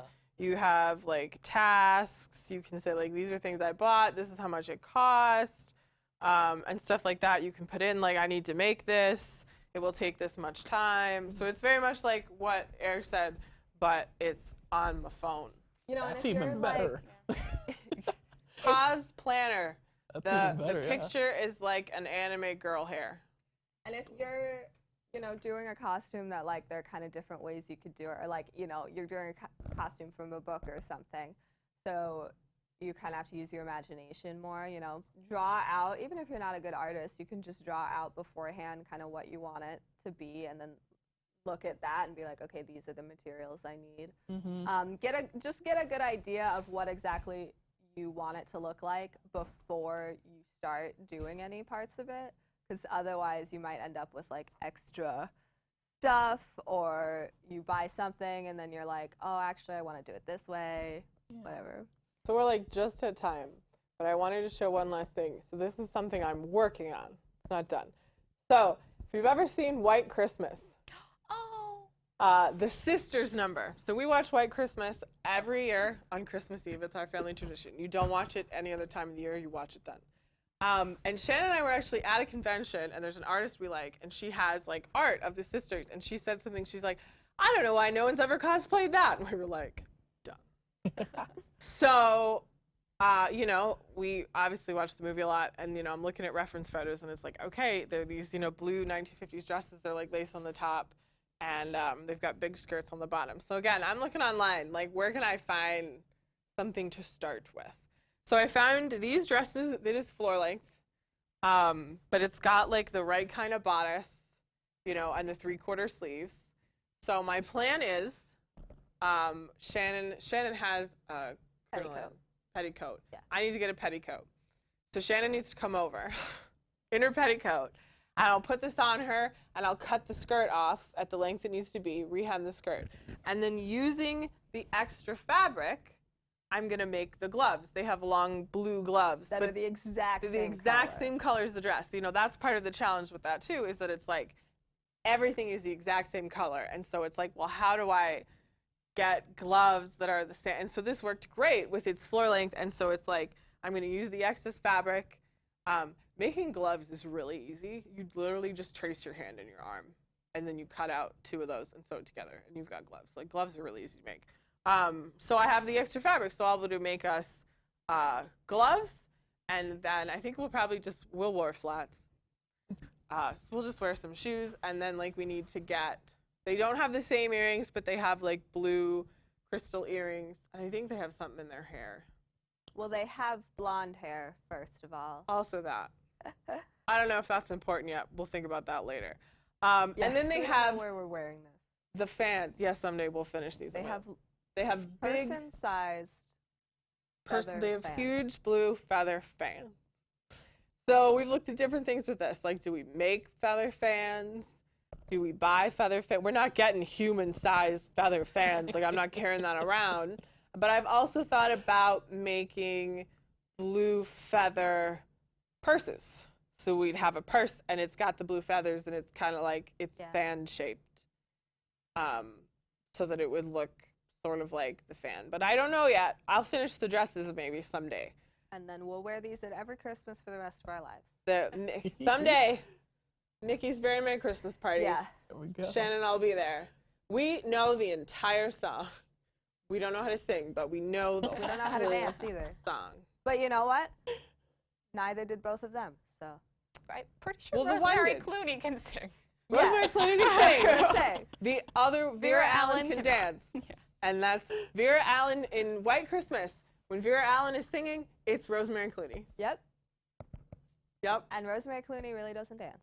She dances in that one number where they just kind of step back and forth. That's it. She never dances again. Vera Allen she stops singing at a certain point. You like don't hear her sing again, and she just does big dance numbers. Vera Allen is singing for both of them. But she No, can Rosemary tension tap Clooney like no is- other. Yeah, she's a great dancer. She's got a tiny Yeah. waist that's insane. But Rosemary Clooney is her singing voice, which I always thought was funny. And you're like, oh, it's just you were hearing her. Yeah, talk. once you know it, you're like, that's the same voice. Yeah. So this is something I'm working on, and someday maybe we'll finish. Someday maybe we can go to parties again or go outside or anything. Well, the problem with something like this is we don't have a deadline. So Yeah. Yeah. that could be a good thing, that could be a bad thing. So I've always found I'm far more effective if it's like, we're gonna wear this costume at this con. Yeah. So it needs to be done. Now that means usually the night before, Shannon and I are up working, I'm having Shannen hot glue or like seam rip or something while I'm sewing. And I'm like, she was supposed to finish this. But I was supposed to finish it and she didn't help, so I really think that it's fine. So that always works better when it's like, we're gonna wear this at this day, because or else I'll just put it off. So like both of our Frozen outfits were that way, the robes were that way. It was like, I'm gonna wear this at this con. This we didn't have a deadline for. It was just, something we want to do. So I have 2 of these dresses that have lived in at least 2 states now. All this stuff was wrinkly because I had to pull it out of space bags. This is the first time I'm seeing this dress in person. Also that, because I ordered them and we didn't live in the same state. And it was like, Shannen, someday I need you physically with me to put this dress on. Also, I'm slightly worried these dresses won't fit us anymore.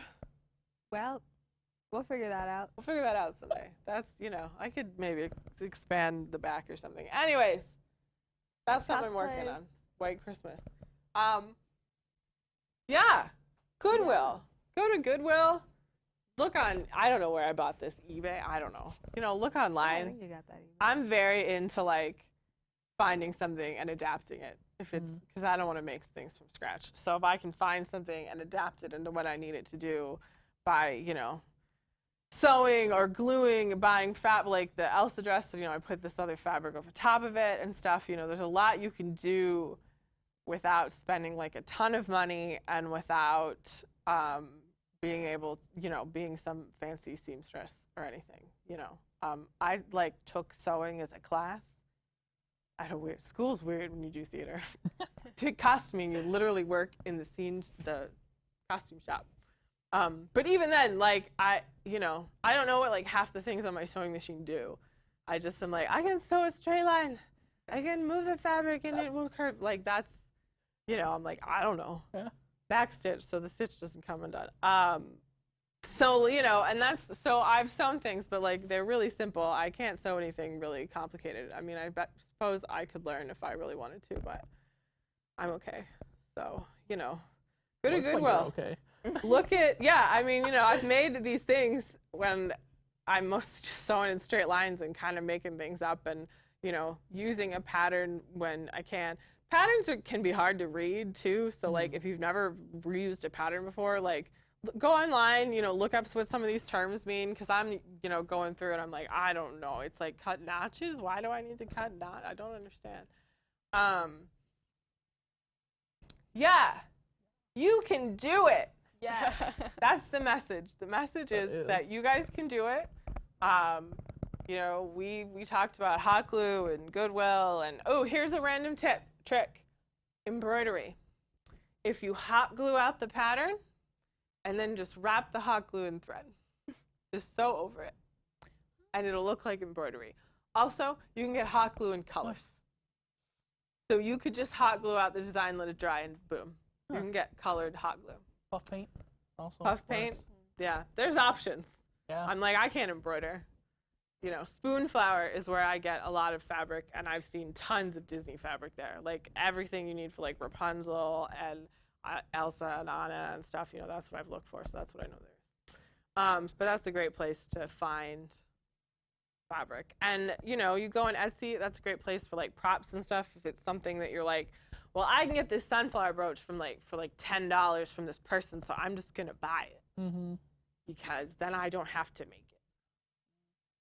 My shirt says, just so you all know, you know nothing of the dark arts and crafts. I was like, I have to wear this someday, and here we go. If you guys like what we're doing here, good caution. You can become a member of the WDWNT Inner Globe Society. Wigs, for as low as $2 a month.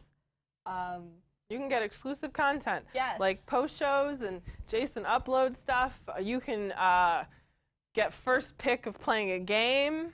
Yeah. Someday we'll do events again, and you can like register early. Yeah. So that's cool. Can I play the pickle? And so I don't think I have that video. I don't have the pickle video. We do have a costume shop commercial. We do. I didn't play any commercials. Someone did ask me about the bee costume. Oh yeah. The bee costume is a costume from Amazon, and it's just, it's like this tunic thing that's got holes and these little wings on the back. And it came with antenna, but I didn't like them. No, because it was like a hood, and I was like, I'm not wearing a hood. So I got a headband. I used pipe cleaners to make the antenna, and I had this random crown ornament that I'd always planned to do something with, and so I glued that on so I'd be the queen bee. Yeah, that's really. Oh, and then I bought those glasses because the bee glasses were really cool when I was like looking up bee costumes, and I was like, oh, I want that. Those are great. So that's the bee costume. And then I usually wear, you know, black pants, black leggings, and try to wear like a black long sleeve shirt so that, you know, you don't usually see my legs, so it doesn't really matter. But except unless I'm attacking Tom. So that's the bee costume. That was pretty simple. I did like Tony's costume, which again is all stuff that I found. Oh, the space bee. Yeah, the space bee was, I bought antenna and glasses when we were looking for stuff to wear for the space episode, and I was buying them space helmets, and I was like, look, we get like an antenna and glasses. And Tom's like, yeah, do that. And so then like Nathan was here for something, and he's like, try on your space helmets. And he's like, Colleen, try on yours. And I was like, oh, I guess I'm the alien. And Nathan was like, you look like a space bee. And I'm like, Yes. space bee.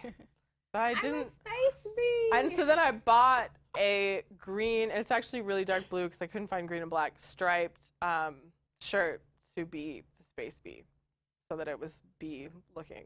Yes. And I do like Tom's costumes of, you know, Tony, which is mostly like, do you want black pants? Okay, I'll buy you a pink shirt, and I'm going to get you this vest, and we'll get an apron, you know. I got Nick his like chef jacket to be Joe, buying fake mustaches online. Maria came from Goodwill. Yeah. A lot of stuff. Wall people. A lot of stuff. Oh, you know, Except the wig. there's The something wig is- else that. Hold on. How did I make? Oh, well, how did you make Russ? They're asking. That's Oh. the costume. There was boxes here in the studio. So there was boxes here in the studio. I had at the time I was doing an arcade build, and I had to take out a bunch of arcade like pieces from the arcade that I have. So you'll notice, you know, Russ has like a button, like an arcade button, and just wires and stuff. All those type of things came from that arcade build. But yeah, most of it was just like boxes and just stuff inside the boxes. I was just trying to recycle stuff that we had. But yeah, that's Russ. Russ was just built from all that sort of stuff. His little rivets are googly eyes. Just put a bunch of googly eyes and just painted over them. And you guys don't hear them rattling, but yeah. It's amazing go. what you can do with stuff just with lying stuff around. just lying around. Yeah. That's right. Yeah. I'm trying to. Right? Yo, so yeah, join Wigs. You can always super chat. Super chats are allowed again. I know we told you not to super chat last night because of donations, but like They you are can allowed super now. chat again. It's cool. We like that. I'm in the right folder, right? Oh no, I'm in a different folder. No, I know everything's fine. Everything's fine. Everything's all right. Yes, everything's fine. I'm trying to get the live calendar It's so the we can talk last about Colleen's Craft Corner. that too. It's sad. We know that you guys have liked this more than any other show. So It's definitely the best one. thanks for tuning in. Yeah, thanks for watching all this time. Tell Tom that we should keep it. But like not every week because like I'm Yeah, tired. And maybe about don't once a actually month? Tell Tom, he might get mad. I want this. Trying about- to show the schedule. How about once a month, Colleen? Maybe once a month. So what I was kind of thinking, what I might do is that we wouldn't do it like this. That it would be more like, so for almost every video, I've then done a short, like 10, 15-minute video of how to do something. Yeah. So I thought I could keep doing that kind of thing, because that's easy to just be like, what is going on? Because that's easy, and that's something I could just do one day, and then, you know, it could just be published. So I'm thinking maybe that. Yeah. Trying to get this image to You might load. just- Believe us when we say that we're thinking about you guys and the live shows and all that. Yeah. Like, Yeah, you know, I mean, we we have are. enjoyed doing this. Like, this has Yeah. been fun for everybody. Yeah. And we're not stopping it because we don't want to continue doing them. no. There's just Yeah. things are opening up. you know? Yeah, there's things are open. Yeah. And we, you know. Some Yeah. Well, you know, Promises. we'll see. Like, There's and all ideas. these things will definitely come back for, like, the marathon show. I don't know. There it is. I was about to give up. Bam! I was gonna be like, we can just say what the Okay. schedule is. We got a schedule. Coming up, this is our last week. Did anyone discover new talents from these? I think we all have. Like, this has been great. Okay, so the VHS pin holders. People are asking about that. So Shannon and I good. are gonna do a video of how to make Yeah. it without Tom yelling at us. We're gonna So film good. that after this. So Craft harder. so that you'll have that little tutorial that's not in a panic, and that'll go up. So that'll go up. You only have 15 minutes. So coming up this week, this is our last week of WDWNT Live. Tonight at 8 p.m., Pressing Issues, long-form discussion show. That will continue. I know it started during the closures, but that's not going to end. On Monday at 11 a.m., WDWNT Play. Scott's going to be playing a video game. I don't know which one. I'm sure it'll be great. And at 9 p.m. every Monday night is Cosmic Read Live. On Tuesday at 11 a.m., we're going to have another graphics time because Tyler and Rob were kind of cut off because You it have was the 15 opening of minutes spring. left. So we're going to give them time to show off some more graphics. And then that night at 9, Rob will be having a Deep in the Plus live. And they talk about things on Disney Plus. I don't know. Wednesday at 11 a.m., the Wolf Den. What are you doing, Eric? So the Wolf Den, since it's our last show, we're gonna be gate here at Walt Disney World. So we're creating all together one big park, and we thought about it, and I was like, who else should I have but Tyler from Ride Rehab? So Tyler's gonna be helping us out, kind of judging us on our park. But yeah, that's what we're doing on Wednesday. Very stressful to prepare. And at 9 p.m. every Wednesday, Park Center. On Thursday, 11 a.m., it's the last party with Pete. Yeah, Pete is kind of losing it. I think it's good that he gets to take a break. And at 9 p.m., WDW News Tonight, which we do every Thursday, but dear God, I hope we take a break soon. Not that it's not great, but, you know, I need a nap. And then on Friday, which doesn't fit on here, but Friday is the last day. At 11 a.m., we're doing DCL News Today, which is Disney Cruise Line. And we're going to talk about cruises. Shannon and I will be here because we've been on 7 cruises. But it's going to be hosted by Miss Allison. So that'll be fun. Cruises are great. And then at 9 p.m., we're going to have the, recap farewell to the live show. And I don't know what we're going to do because we kind of used what we were going to do last night. So That's good to know. I got to ask people, what do you think we should do? It'll be good. Don't I worry. think Tom should just be a part of each one of our shows. Oh, yeah, I should make Tom try to craft something. Yes. Tom should just come into each one of the That would live be shows. hilarious. That would be good. Rollicking musical number. That'd be interesting. So thank you for joining us. We talked about Yeah. cosplay. I hope we gave you helpful information and you enjoyed looking at our pictures. We enjoyed talking I to really you. feel like making a cosplay right now. Right? It's just We like should that. all make a group one. Yeah. I mean, that'd be cool. Someday we can Yeah. go to conventions again. I've never been to MegaCon. Ooh, yeah. We were like gonna go, but then it was canceled. So like maybe someday we can go. LeakyCon still hasn't been canceled, I don't think. Nor I don't has think so. Dragon Con, which is weird. Oh my God, Dragon Con's got to be canceled. That Nope, thing is. not yet, We went 'cause- 1 year and it was insane, and it was like I It's don't want to do crazy. this again. I like LeakyCon is always really small. I really enjoyed AwesomeCon in DC. I really thought that was a great convention. They had great guests. They had a lot of space, which is like an issue in Dragon Con. Conventions that are in a convention center. are better than conventions that are spread out between 5 hotels in downtown Atlanta. Like, I respect Dragon Con and all they do, and like, it's a big convention, but.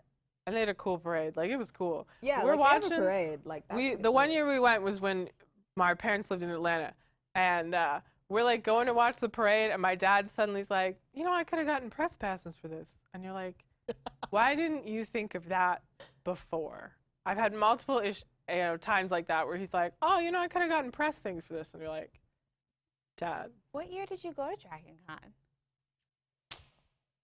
2015, maybe. I think earlier than that. We must have been down there at the same time. Probably, yeah. We didn't wear any. You were Annabeth one day. Yeah, but I don't think we did any really costumes. We just, you know, wore geeky shirts and stuff. We bought lightsabers. But yeah, MegaCon. I really love AwesomeCon. That was a great convention. LeakyCon hasn't been canceled. I have ordered Ravenclaw fabric so that I could make us Ravenclaw masks. So we could go. Let's end the show. Yeah. Thank you for joining us, everybody, for the last Colleen's Craft Corner. I really enjoyed doing this. Thank you guys for coming on today. Thank you for having us. I hope that you've all enjoyed watching our ridiculousness. Yeah. But it's chill, which is the cool personal part. Stories about me and Colleen. Yeah, we're really entertaining. And if you guys want to share your cosplays, I know some of you have already. That's what I forgot. That's the thing we have to do. Are you gonna do it? Yeah, I'm gonna do that now. We have a video of of your people's cosplays. Things. So here you can watch this Oh as my goodness. we finish up. This is our readers' cosplays. Wow. Oh my gosh.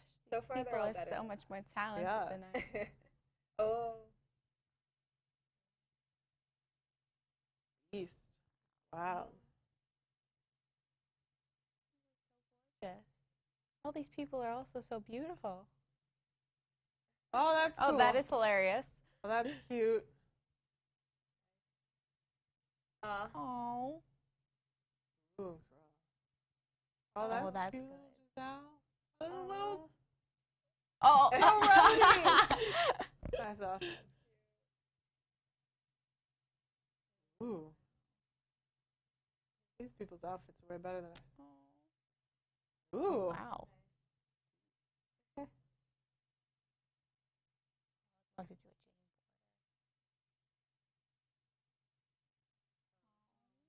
A good parent child.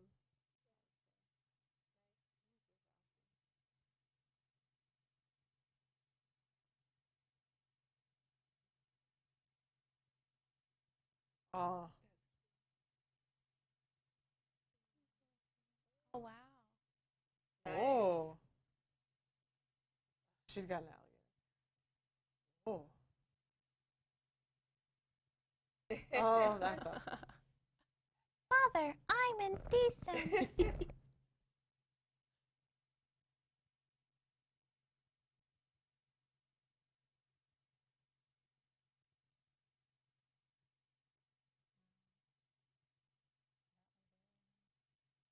Ooh. The children. Hera! Love Hera.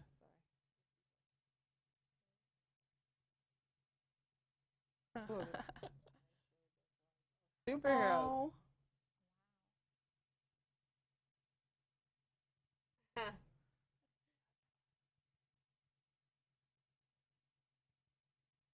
Harvey. Yes.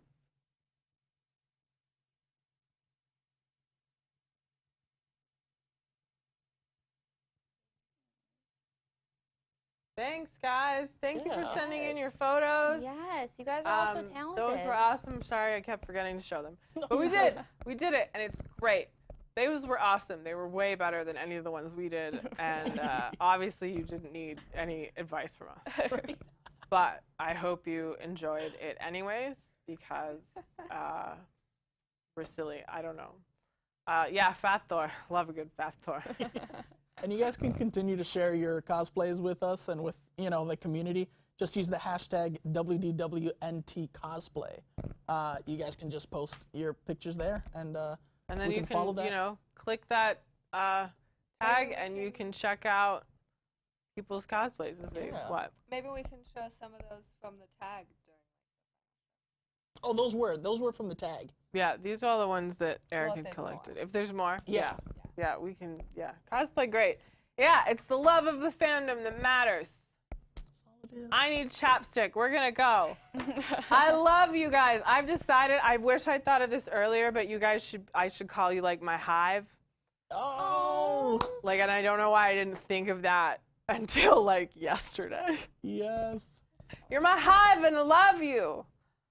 They still will be. They Everyone are who shall be. forever. Bye, guys. Thanks for joining us. Bye, guys. Bye.